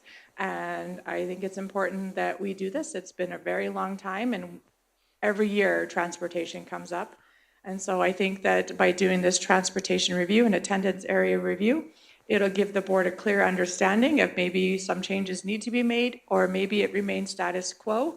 But then the public will be able to see the work that we've done and be able to know that we are doing the best job that we can. Okay, thank you. Trustee Toon. Thank you. I'm opposed to the substitute motion. I think the intent as why it came forward as a substitute motion, because you're doing something without consulting the public first. We have no background on cost or formal process, so we're saying we're going to do it without zero conversation on what that looks like, and I think that's key. The survey can ask specific questions for transportation review for school attendance area on what those look like, and we can have input on what those questions look like. But to just say we're going to go do that, we may get through the process and say, well, we got to consult with the public, so we're going to send out these surveys. Why not send out the surveys and get that? It'll expedite the process instead of having to go to the public after. We'll have I don't like writing a blank check on this, that we're going to do it without knowing the process of what it looks like, what it's going to cause demand on staff, whether we're going to have to hire external people, and how much that's going to cost. This motion doesn't say we may or come back for approval. This is, I think, overstepping a process that is thought out to help engage with our stakeholders. So again, I'm opposed to the substitute motion. Okay, anybody else? Trustee Gimber. Very interesting, I have to say. I like the idea in a sense. So I'm thinking back to 4-day week and how Carly, the communications expert, created a plan that was all about how we were going to engage the public. And by the substitute motion, like, I don't know, it just, I don't know.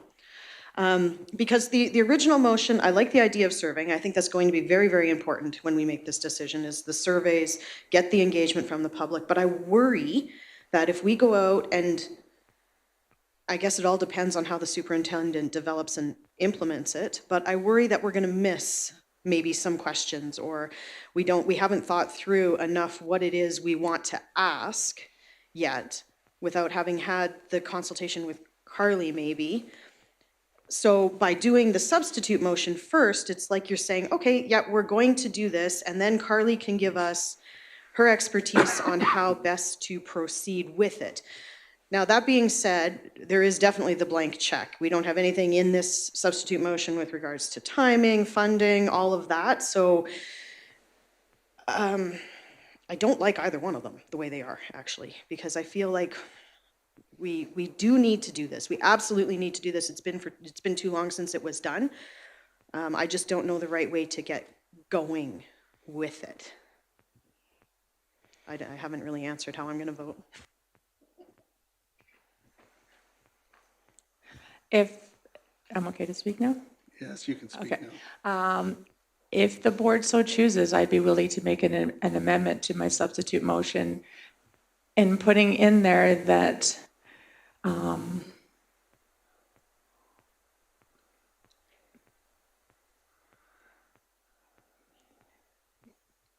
that a budget be brought back to the board and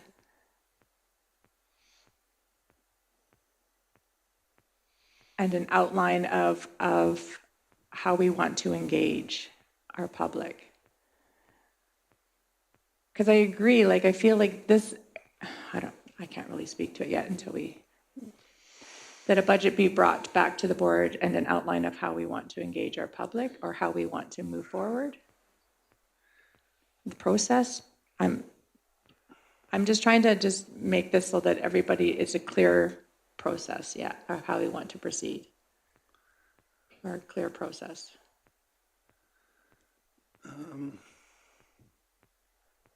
And that a budget be brought back to the board and an outline of how we want to engage, proceed. Trustee Yegas, did you want to add to it? Help me wordsmith it, or are you wanting? No? Yes, so now we're speaking to another amendment. Yep. We're way down the list now on amendments. Okay, so now we're talking about that the budget be brought back as an amendment to the amendment. And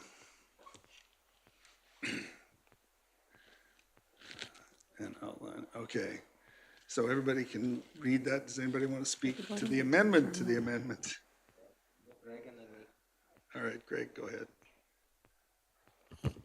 I think this is something we consider after we get the public feedback from our survey, that this would be something we'd consider afterwards. I think it's kind of putting the cart before the horse, so to say. And I just totally agree with that. I think it's really hard to put forward a budget. We need to get the public's opinion first, and then go ahead and do the preparation needed. okay. And Trustee Toon, you, No, just call the question on the amendment if there's no other comments. no other comments? Okay, so we call the question on the amendment to the amendment. All those in favor? Opposed? It's defeated. All right, it's still defeated. So it's now gone. Now we're back to the substitute motion that the board engage in formal transportation review and a school attendance area review. Anything else to be said about that one? Trustee Toon.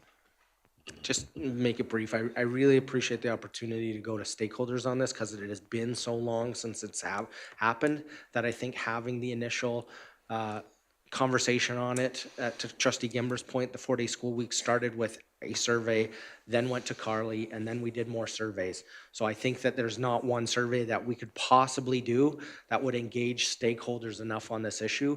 It is such a big topic that affects so many families, so many kids, so many staff members that we have to have big conversations with this. And even timeline, get staff's feedback on when it's realistic to do this. To have that conversation, it's going to be a big one.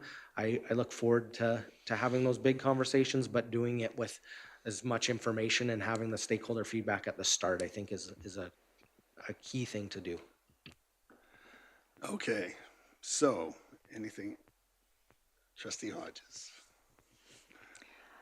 I don't disagree with anything that Trustee Toon said. I think it's really important to engage our public. I just really wanted to make sure that this was something that was going to happen. I just think it's been a long time overdue, and so that's why I put it out there, just for the board to just do it. And whether that process is starting with a survey or whatever, it's fine. I mean, the motion is pretty generic and can be made into whatever it wants. We did start it with we did start our 4-day week with just some feedback from a calendar review. And it was brought to the board table for the board to move forward on it. And I don't disagree with engaging the public. I think it's very important to do that. But I just feel if the public didn't feel we needed it, then I guess then we can make the decision whether we're going to move forward or not. So that's why I put the substitute motion out there, because I just want to make sure it's done. Okay. So she closed on that. You have one more thing to add? No, just a point of clarification, because I don't know the process. Can an amendment be made on the original motion at some point, and if so, when? Well, so right now, we're going to vote on. I get that. I'm on the just wondering substitute if- motion, and if it passes, then the original motion disappears. Right. So we'll do the substitute motion. If it is defeated, then we can make amendments to the original motion. Thank you. Okay. So can you not make amendments right now to the original motion? No. Point of order. You can amend both our Oh, 'cause they're amendment. both- yeah, okay. Because both are in I play, got both are you. discussion. You can make one amendment to either or. Okay, so you can do that if you'd like to. Okay, everybody remember I'm the math person, so I accept any help. I would like to add, okay, that the Board of Trustees direct the superintendent to develop and implement a stakeholder engagement survey to gather information to provide to the board. I want to say in there that the ward review will, that we agree that the ward review will exist. Not whether we should have one, but that to assist in, Greg, help me, to assist in the board's work on conducting the boundary review. Sorry, Yeah, transportation review. Transportation review, yeah. Do you understand what I'm trying to say? Can anybody help me there?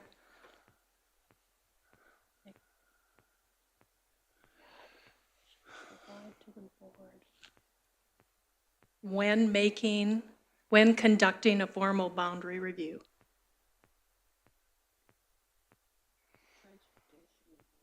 Does that work? When conducting a formal transportation review. Sorry, I gotta scroll down here. Transportation and, what are we in now? Brad, can you help with that? And school attendance area review. I appreciate the intent behind it, and I totally support going forward with the transportation and school attendance. I struggle with having language when we conduct it. If there are circumstances, information, or things that happen, then we're setting an expectation. I know that there's good intent to move forward with it, but it might be called something different. It might morph into stuff. That's where I struggle with adding additional language to tighten it up. I think if we can articulate it to when we share this at school councils, that the desire is we want to move forward with this and seek feedback on what this would look like. I just don't know besides getting into the weeds of the blank check scenario, how we do this unless you put in that will come to the board for future approval without additional language that specifically says that it will do it. We're not stating that we will. There's nothing, if I was an outside observer reading this, that there might not be concise information that this is gonna come back for the board to discuss and approve again.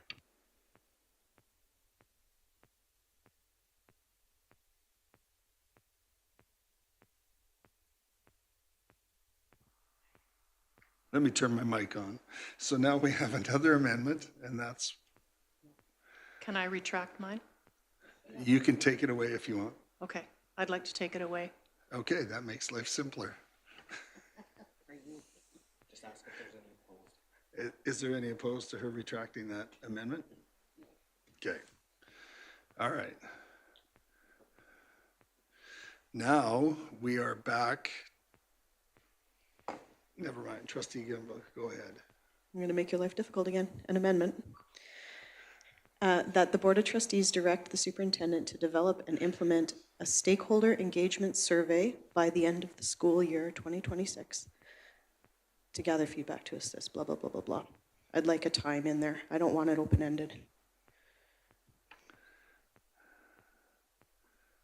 So which one are you amending then? The substitute motion?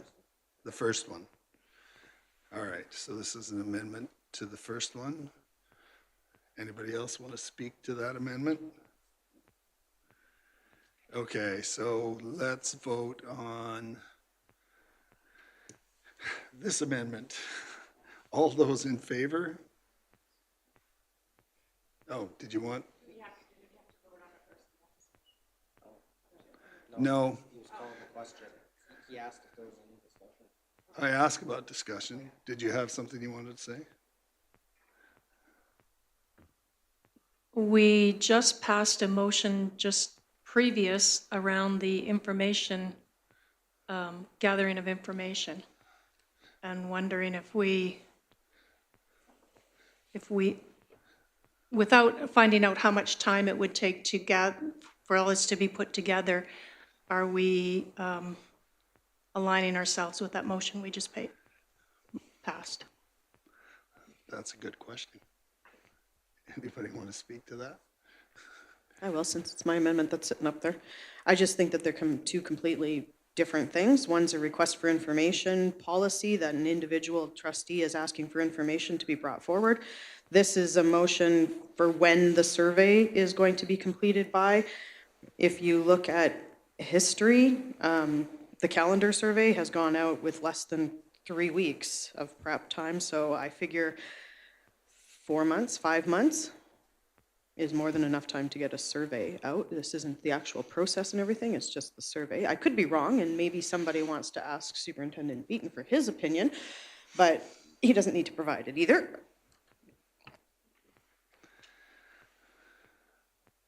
Okay. Any other feedback on? Okay, go ahead. I would like to Trustee ask Churchill. Superintendent Beaton for his feedback. Okay. Superintendent. I think there's a couple ways to approach this. First, in terms of developing a survey, that can go fairly quickly depending on the content of what we're looking at. So, for example, you referenced the calendar survey. Pardon me, we had it mostly built prior to presenting the calendar to administrators and to you folks at our last meeting. But the questions are fairly straightforward. The information is incredibly helpful and useful, but it's a fairly straightforward process. In terms of a survey to look at transportation or attendance boundaries, I think that that should take more time and be a well thought out process, because as you all know, depending on how your survey is designed, you're going to get certain responses. And I think we want to make sure that, particularly for something as significant as transportation or a attendance boundary, we do that very carefully, and that the questions are very precise in order to give all of us the information that's required. My only other thought that I will throw in, for as much as it will help or not help the conversation, is that over the next few months, we will be engaging with our public related to the education plan and developing our next divisional education plan. And perhaps there is a mechanism, a way in which we can bring all of this together, albeit the goals are separate. Obviously, the education plan goals are separate and priorities established there from a attendance and transportation review. However, previous comments brought up by Trustee Gimber and others about surveyitis, or over surveying and what have you, are very salient. I think they're really important to consider. But perhaps there's a way that we can bring these two things together, and whether that's through an online survey as such, or whether that's face-to-face engagement process, which we plan on doing through the ed planning process. I'm not sure whether that will suffice and provide you with the information you require, but some other things to consider perhaps. Thank you. Any other questions on this amendment? Or comments? Okay, so we are voting on the amendment to the first motion, which adds the date by the end of this school year 2026. All those in favor of the amendment?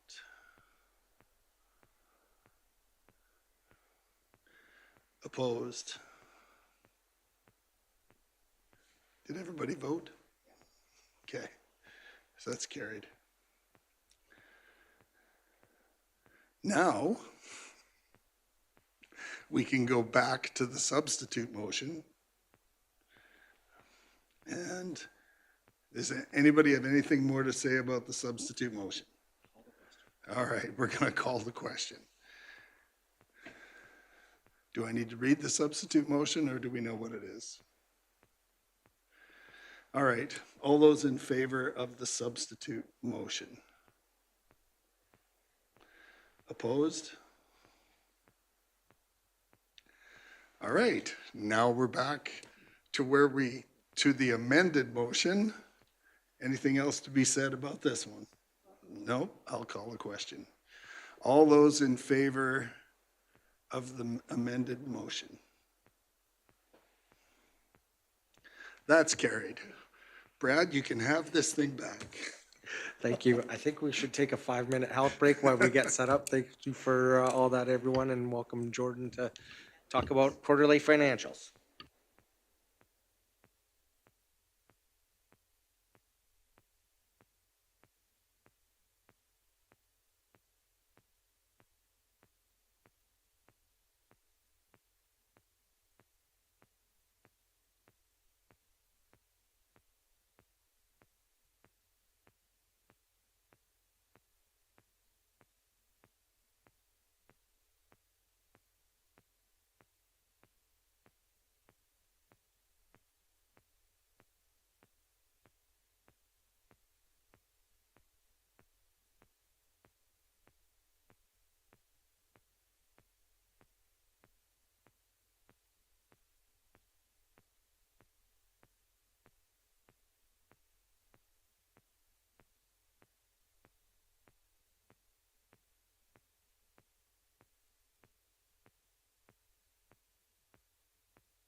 Thank you. Welcome back, and welcome to Mr. Jordan Gunderson being here to help bring forward our quarterly financial report.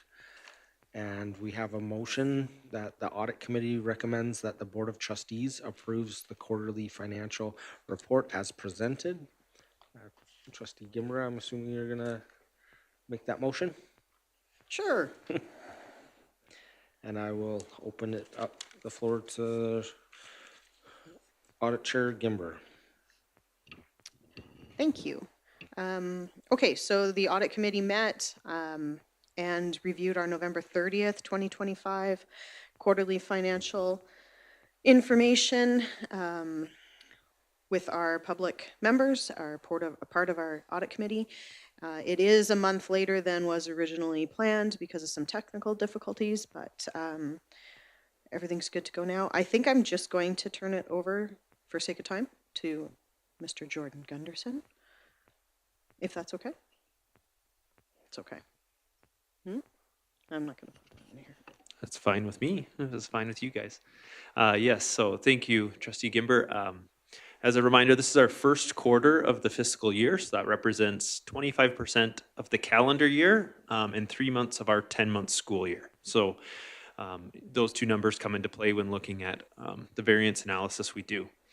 So Nikki, do you want to go to the next slide? So I'll just start by going over the summary of our financial position. And in the 4 years I've been here, this is the first time that we've had an increase in our financial position after the first quarter.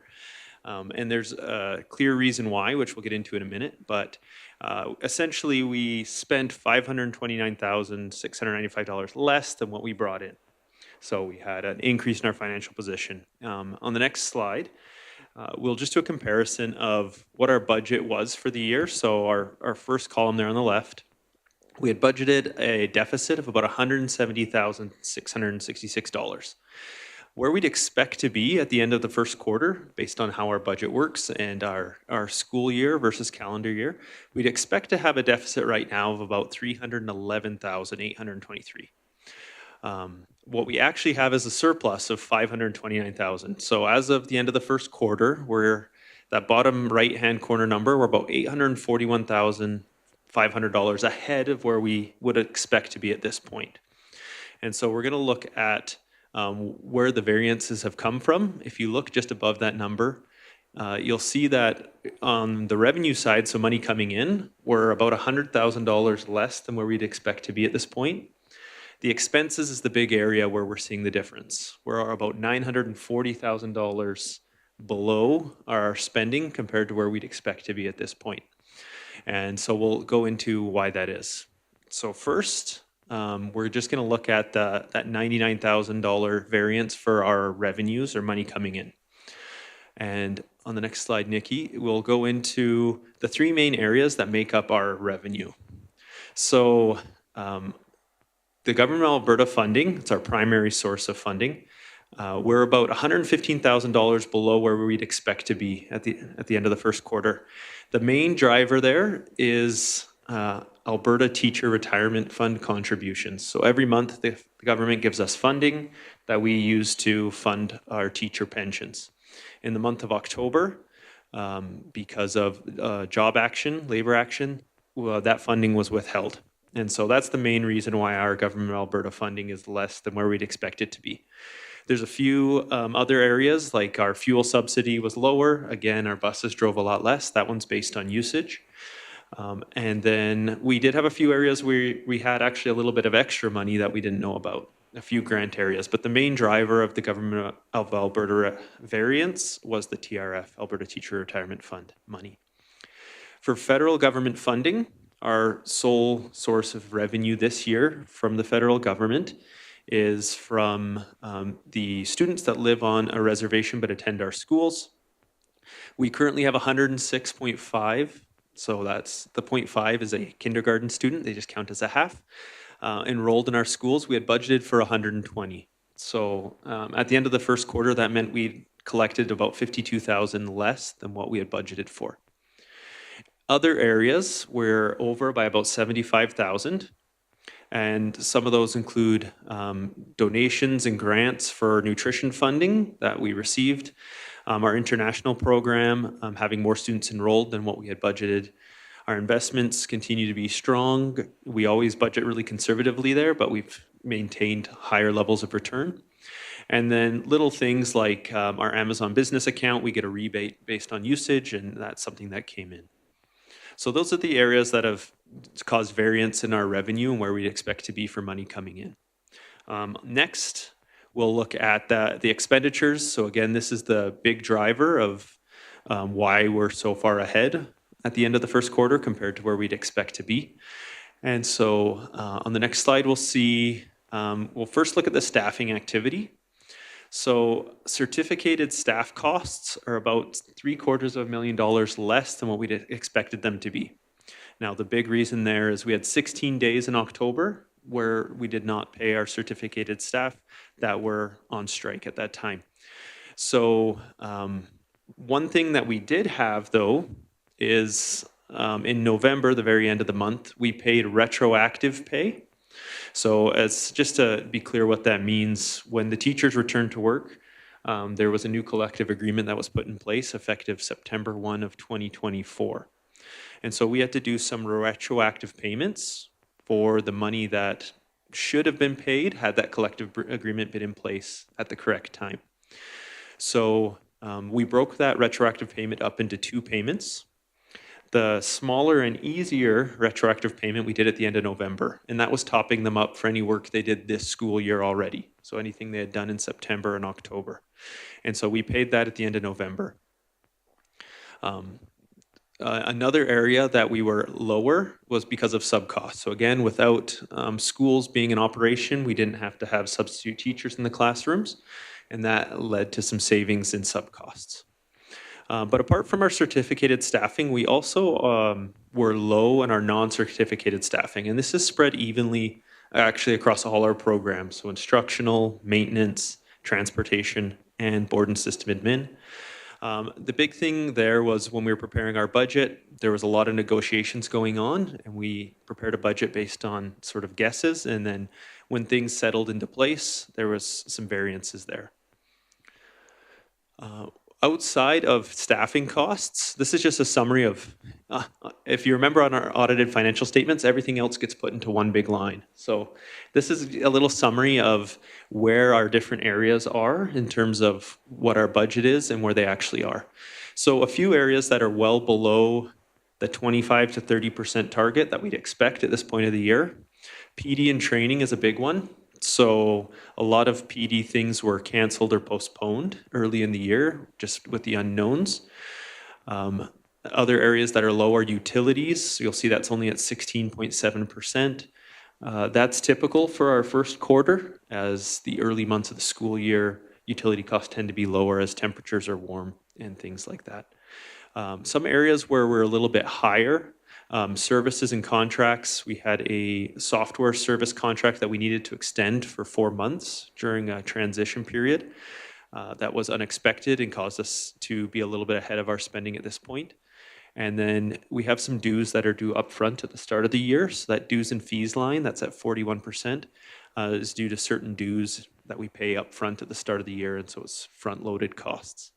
Overall, our services, contracts, supplies, we've spent 24% of the budget, which is sort of right on target for where we'd want to be, even a little bit lower than where we'd expect to be.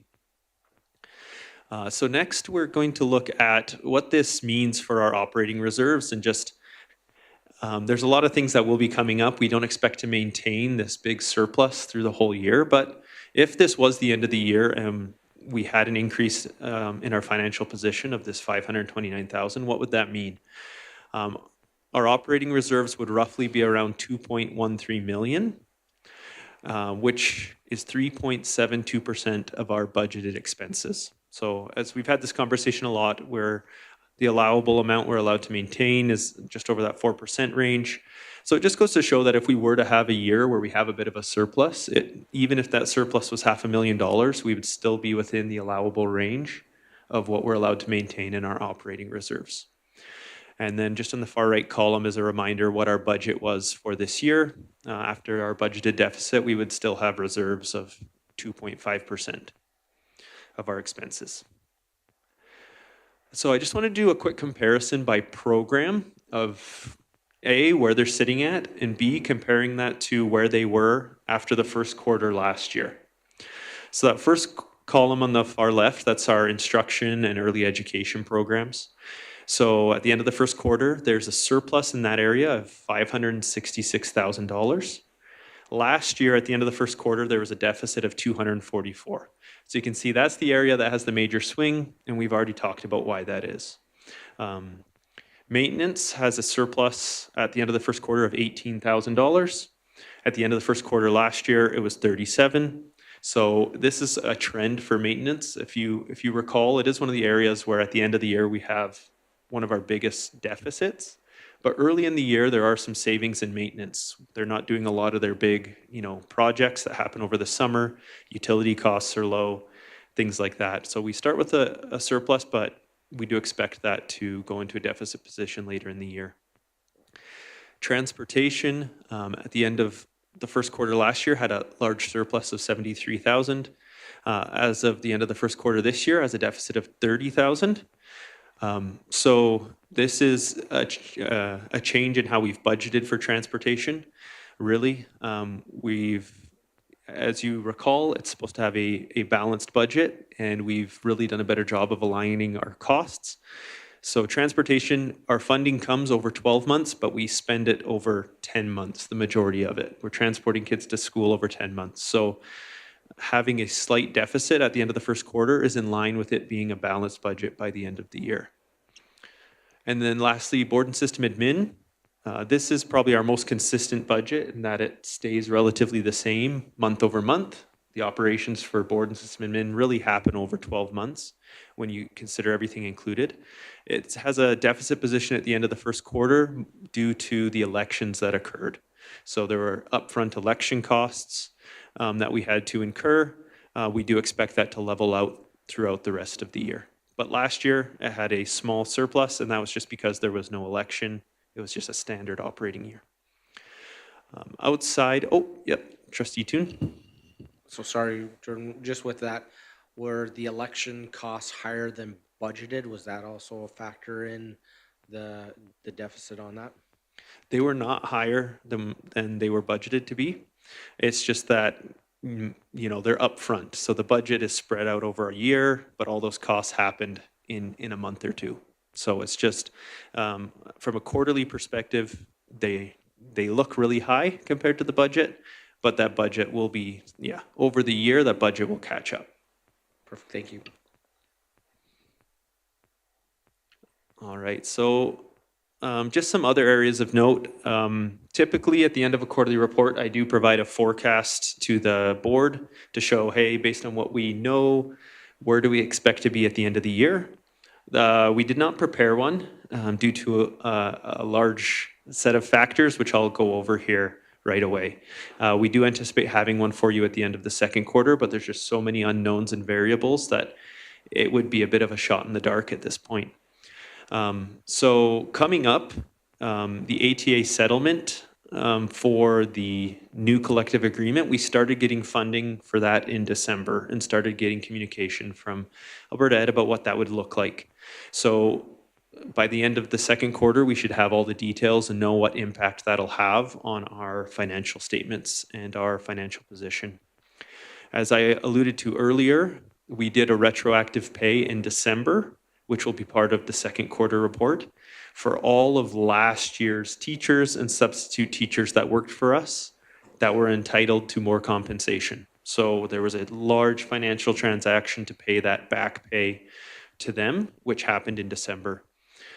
We anticipate that some funds of ours will be clawed back for those 16 days where teachers were not working. We collected all the money up front and still have it, but we know some of that will be clawed back.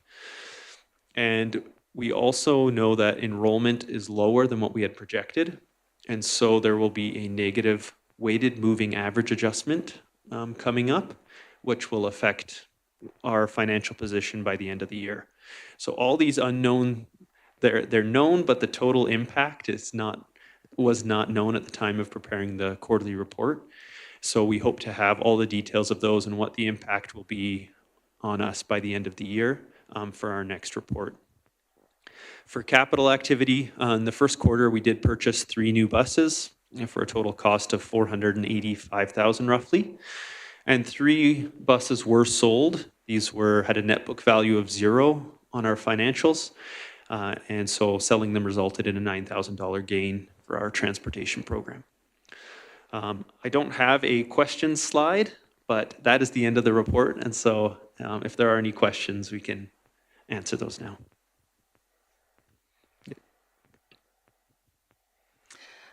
Just wondering, you talked about anticipated clawback, so you haven't heard from government yet whether or not there is going to be a clawback, but we do anticipate it, or has there been any kind of timeline, conversation, or anything happening around that? Do you want to answer that one, Jeff? They send the emails directly to you. Are you asking in reference to clawback for funding or clawback for, Teachers. like for the teacher labor dispute?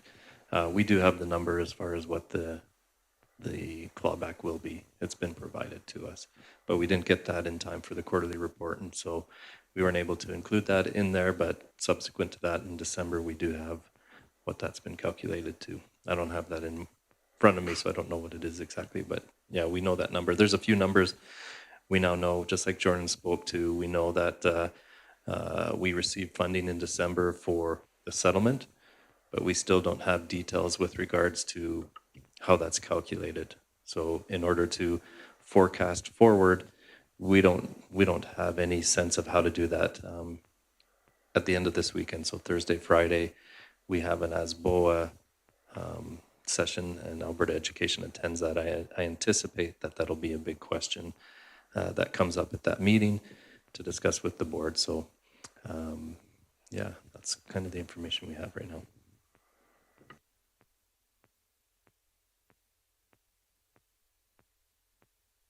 Any other comments, questions?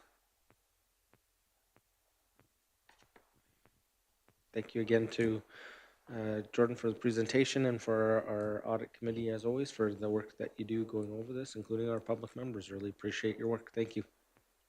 Thank you. So that moves us in past all our action items as the. Oh, we do. It was a motion on that. Good catch. Thank you, Vice Chair Burdette. All those in favor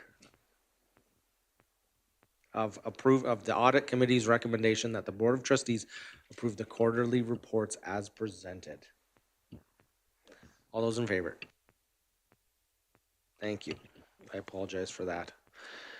My head was spinning from the amount of agenda moves I've had to do today. That brings us to F1, discussion items, and our first Chair, is... sorry, we have some other items that were pulled from the consent agenda. Do we address those now? Consent agendas go in information items, so I added E4 a report, F4 report, F5 report, F6 professional learning, and F7 minutes. I apologize. So we have our 4-year education plan, development process, and I will turn the floor over to Superintendent Beaton. Thank you, Chair Toon. As part of your board package today, there's an attachment, F1, Education Plan Development Timeline.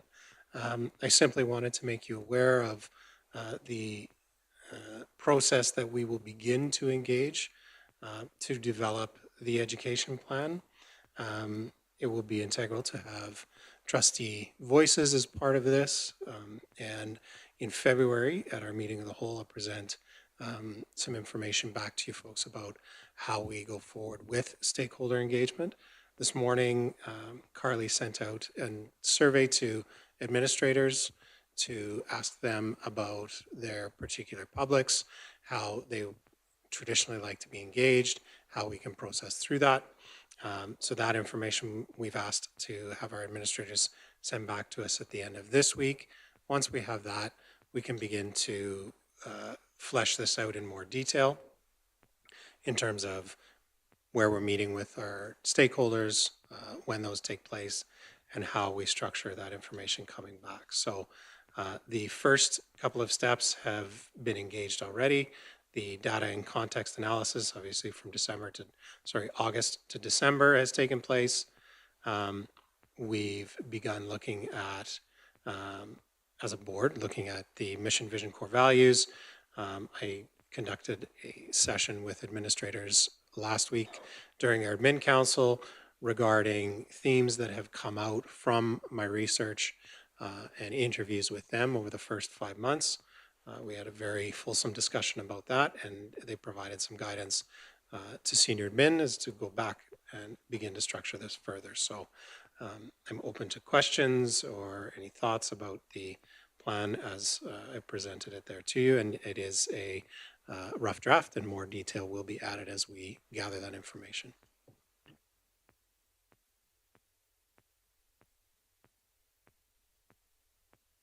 Questions?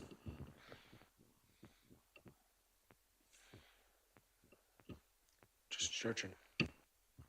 I'd just like to say that the plan is clearly well thought out, and I really appreciate the plan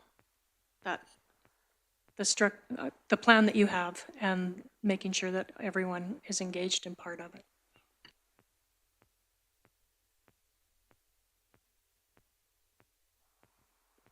Seeing no other comments, I would just echo what Trustee Churchin said. I really appreciate the clear way it's laid out and that all stakeholders are going to get an opportunity for input. It's exciting because it's been a while since we've had this big formal process that will be taking place. So looking forward to connecting with stakeholders on this important work. That moves us on to F2, board presentation schedule and structure, again with Superintendent Beaton. Thank you. Over the past 5 months, I've spoken to senior admin, I've spoken to administrators, and we've had conversations as a group as well about presentations to the board to provide you with the information you need to perform your governance role and to answer questions from stakeholders, potentially from stakeholders, as to what's happening in our schools and departments.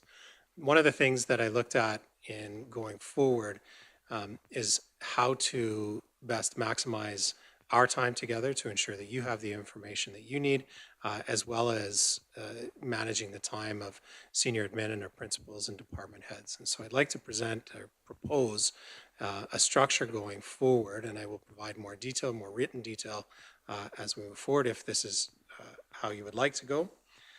My suggestion would be that we create a 2-year rotating schedule for our presentations to the board, which take place outside of the regular board meeting day on 2 scheduled days where we do panels of presentations rather than just one presentation at a time. My suggestion would be that we group schools together based on configurations. So perhaps we have all of our high schools in one panel.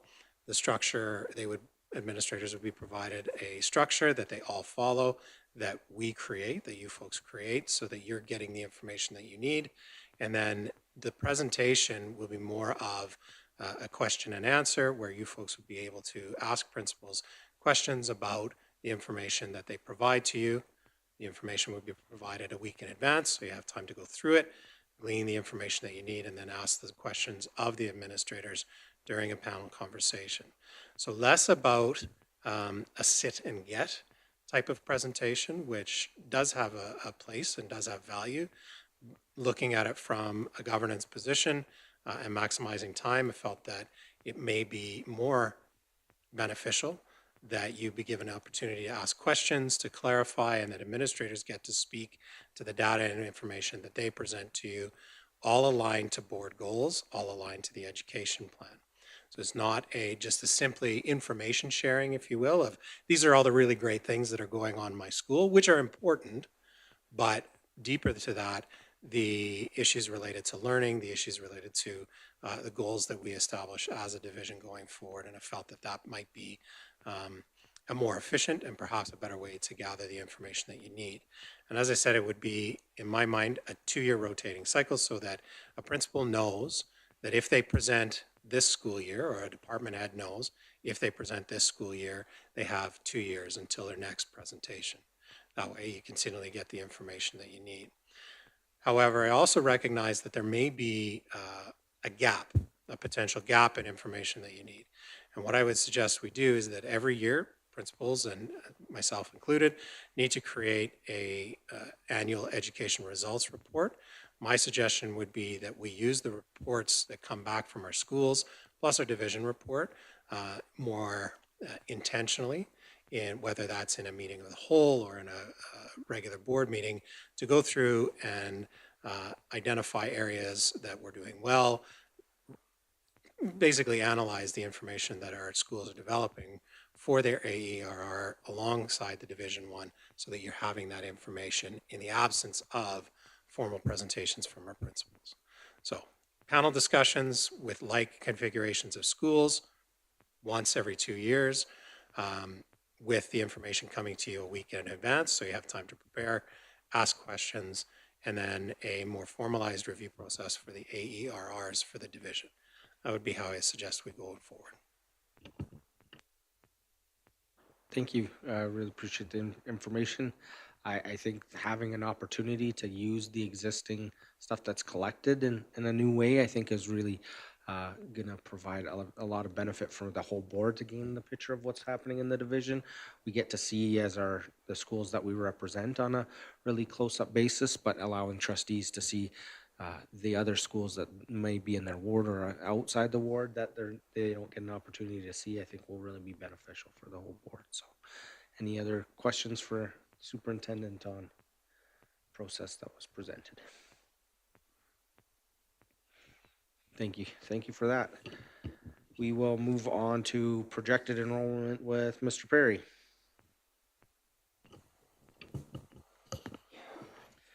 Okay, thank you, Mr. Chair. The projected enrollment report that I provided you is information that was collected from the schools and submitted to Alberta Education for the first week of January. I think January 9th is when we had to submit it to Alberta Education.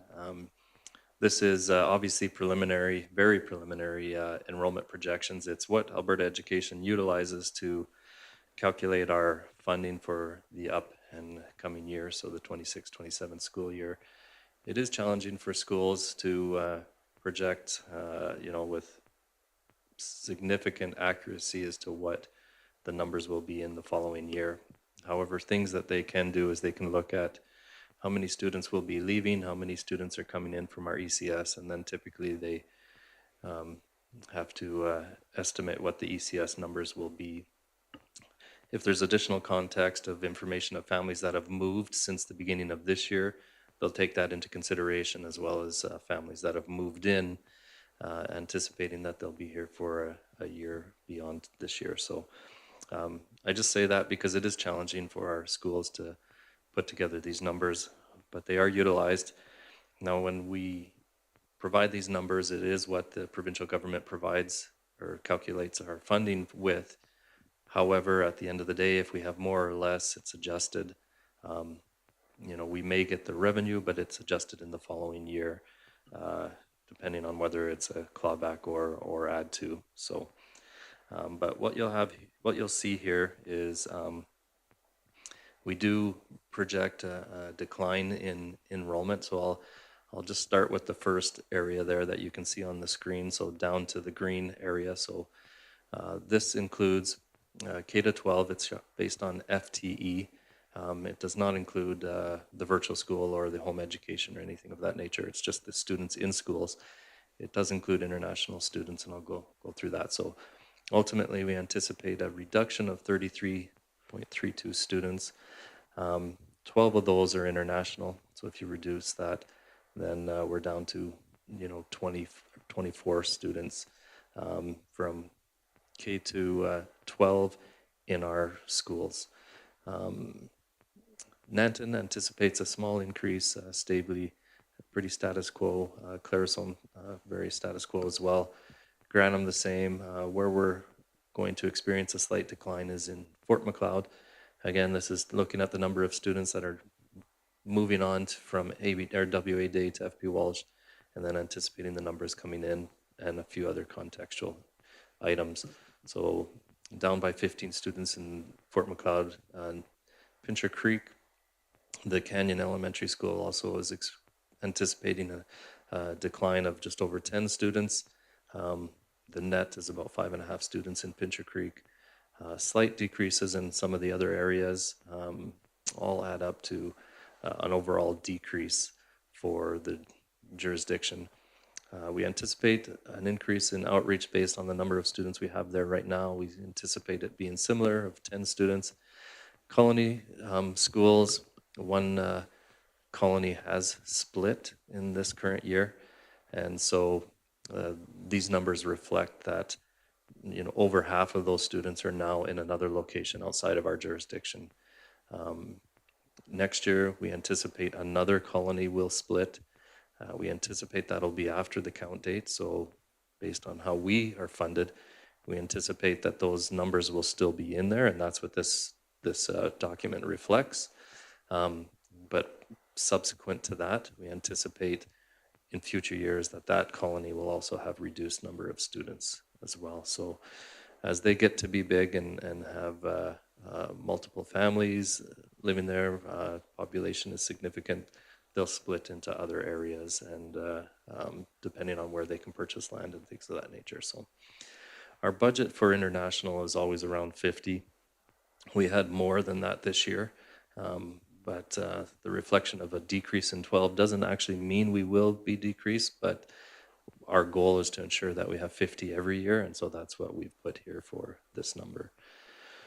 Yeah, go ahead, Trustee Toon. Just a question around the colonies. Is the new colonies within our jurisdiction that they're looking at expanding to, or are they outside our boundaries? That one is outside of our boundaries. We have another one that we don't know exactly when. We anticipate to split and will be within our boundaries, which creates another challenge because we have to add another teacher and still have the same number of students. But I think this one is the one that's anticipated to split subsequent to the count is outside of our boundary. If that's different, I'll let you know, but I think that's what it is. Okay. So you can go down a little bit, Nikki, thanks. We anticipate just in the second area, so this includes our home education, our virtual school, that will be very similar to what we were this year with a slight increase in our virtual school out of division. So you can see 8 students. We currently have 10 students, I think, there. Some came subsequent to our count date or whatever, so it shows 6 there, but we anticipate we'll have 14 for next year as we kind of promote that area a little bit more and accept more students coming from outside of the jurisdiction. So the net overall is 26.7 FTE.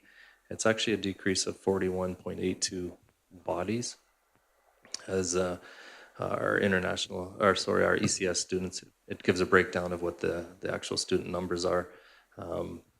We anticipate being 13 down for ECS students, 26.82 grades 1 to 12, and virtual is pretty constant, only one change in home education and grades 1 to 12. So when you calculate that to an FTE, it's 26.7 FTE down, but overall that's about 41 students. So that is the numbers that were provided. I do go through those numbers and I evaluate whether I think there might be something out of line there, and then I would communicate with the school and we'd work that out. But this is what has been put forward, which means that our overall revenue, our funding for the next year will be based on a decline of students. So that will be something that we will have to work through as well during the budget process. Is there any additional questions, Trustee Toon? Just with the virtual school out of division, what has led to the increase? How have the students found this? Are there ones that have came to us after the previous count, or where are those numbers coming from? So out of school, there's now funding that's provided for schools when you're offering a virtual course. that's not offered elsewhere. Other jurisdiction, or students from other jurisdictions can take that course, and we actually get funding for it now. So we're accepting more students with that because we'll get additional funding, whereas in the past it wasn't that way. And so this is an area that we see as an opportunity for growth as well, but we have to take into account what the draw on resources are as well. But our dual credit courses as well, so our collegiate courses will fall into this area where we're going to advertise the collegiate courses as well, which is provided by the Lethbridge Polytechnic. And students can take those courses. We would get funding and be able to offset some of the costs there as well. So this may be an area of growth for us in the future.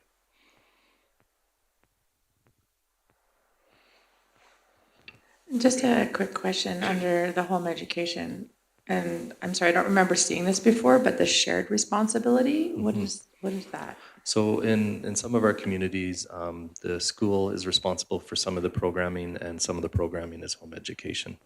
So if a parent keeps their children home for certain courses, but has them come to our schools for phys ed or for CTS courses, then it's considered shared responsibility. And so we do get some funding for the portion that we provide to those students, and then the rest of it would be funded through the way that we fund home education. So it's a reflection of a combined approach to some students.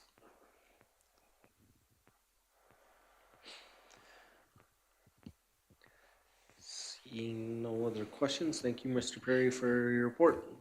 And we will not let you off the hook right now. We'll move to our consent agenda. Your monthly report was pulled, so sorry, I can't remember who had the question. Was it Trustee Gimber or Trustee Yeagus?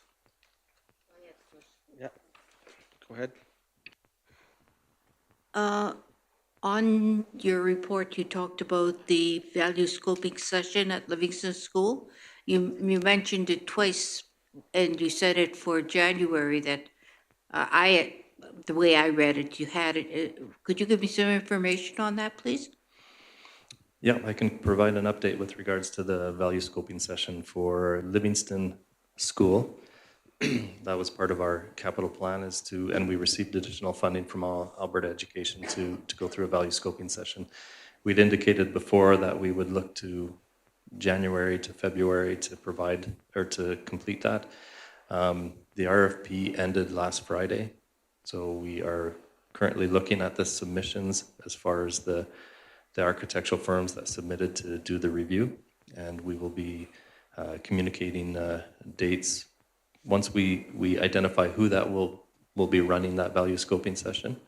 We received 3 submissions. We're going through those submissions right now. Once we identify who will be the successful bidder, then we will finalize dates and then communicate with the board and other stakeholders that will participate in that process. So February is the anticipated timeframe as to when it'll be completed, with the hopes of having a report in advance of the March board meeting and able to enable us to have that for our capital planning report as well. So that's where we're at right now with that.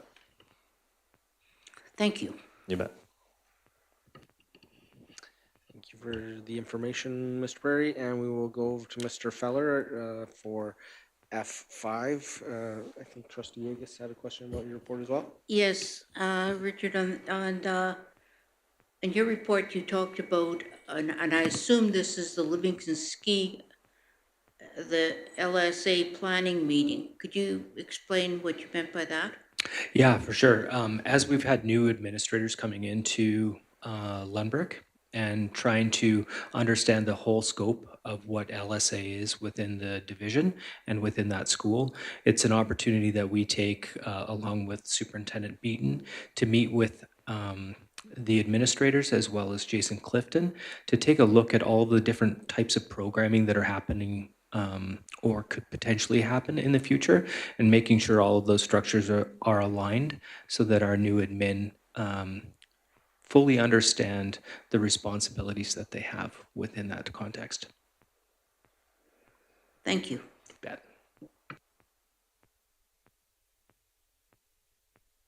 Thank you for that. We will move on to F6, professional learning. Guess that's me again. On February 12th, McLean Ross is going to have a session on 2025 education law and review. It's going to be virtual, and the cost is $75. I would like permission to go to that. That'll be my personal PD. Okay, thank you for that. Is there anyone else that would like to put their hand up for that session? Seek approval?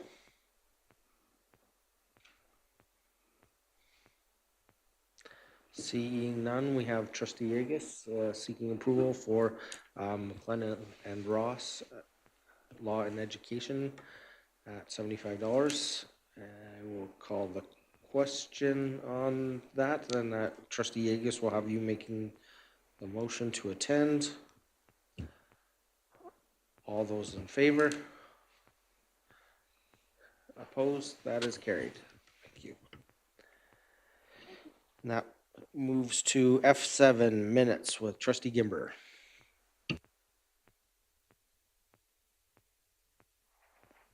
Thank you. Are these the minutes from December? Yep, they are. Okay, so down to E2. The second paragraph has got to split the motion number 21-116. It should be 25-116. Thank you for that. If there's anything that comes up in the future too, we can submit it ahead of time if you want to get things into Nikki. Even the consent agenda items, if you have stuff that you want pulled, we can have that already listed on the agenda. After the agenda goes out, if you see something, we can have it listed here and say as amended and go through that just to help facilitate, make sure that if you're sometimes, or like myself, forget to put your hand up and get through the meeting, that we didn't ask for things. So feel free to submit those things to Nikki, including changes to the minutes. We can have that done too, and we can have it be as amended. So we'll have a motion now to approve the minutes as amended. Trustee Gimber, you want to make that motion? Any further discussion? All those in favor? That is carried. Thank you.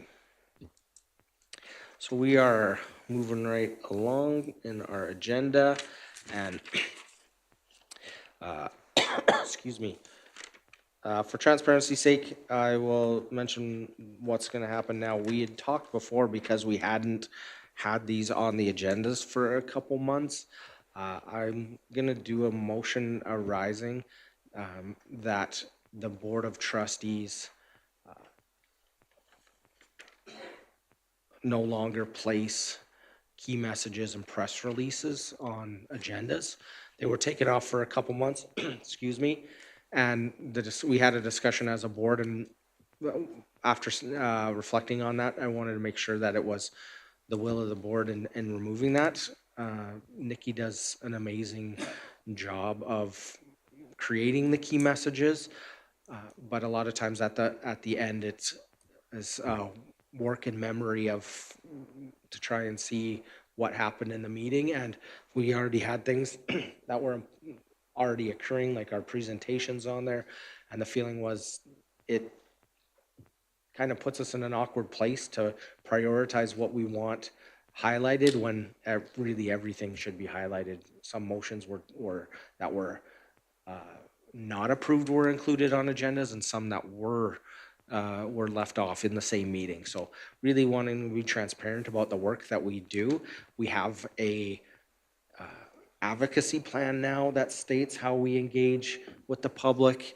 We have our recommendations that come from the superintendent. So we really don't want to make our meetings more cumbersome by people trying to recollect how we do these things, and or relying on hands to come up on what gets prioritized and what doesn't. I think all the work we do here is important, and we want to be transparent in how we do. So that's how this motion came forward, and if there's somebody willing to make the motion arising, then we could move forward, and then going forward, they wouldn't be on our agendas any longer. So I'm a request from the chair to, if anybody's willing to make that motion with that explanation.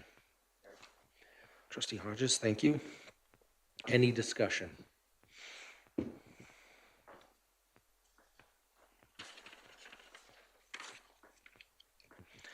Thank you for that. Really, it's about having efficient meetings, and anything similar to our consent agenda, allowing for opportunities for trustees to speak if we need to on things, and if not, we can be efficient and be cognizant of everyone's time. So really appreciate that. With that, we'll call the question. All those in favor? Carried. Thank you. So for today, if it's okay, we'll just have those be populated by Nikki. If there's any questions, she can bring those forward, but that's what would occur with the ones that are on the agenda. We approved it, but we would just turn it over to Nikki and our superintendent to go through those, and with the will that everything's going to be covered that we did. We will now have if there's no opposition to that, we will now have a motion to go in camera at 12:03. Can I get somebody to make that motion? Trustee Yegus? And we have to do it in this room because the town has our conference room. So I don't know if we want to skip the mics and move around tables or something, just to kind of make it a little closer and not harder for everybody to hear what's going on, and not have our echoing conversations on the mics. And recess.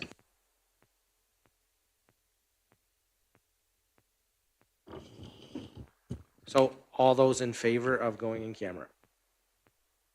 That is carried. Perfect.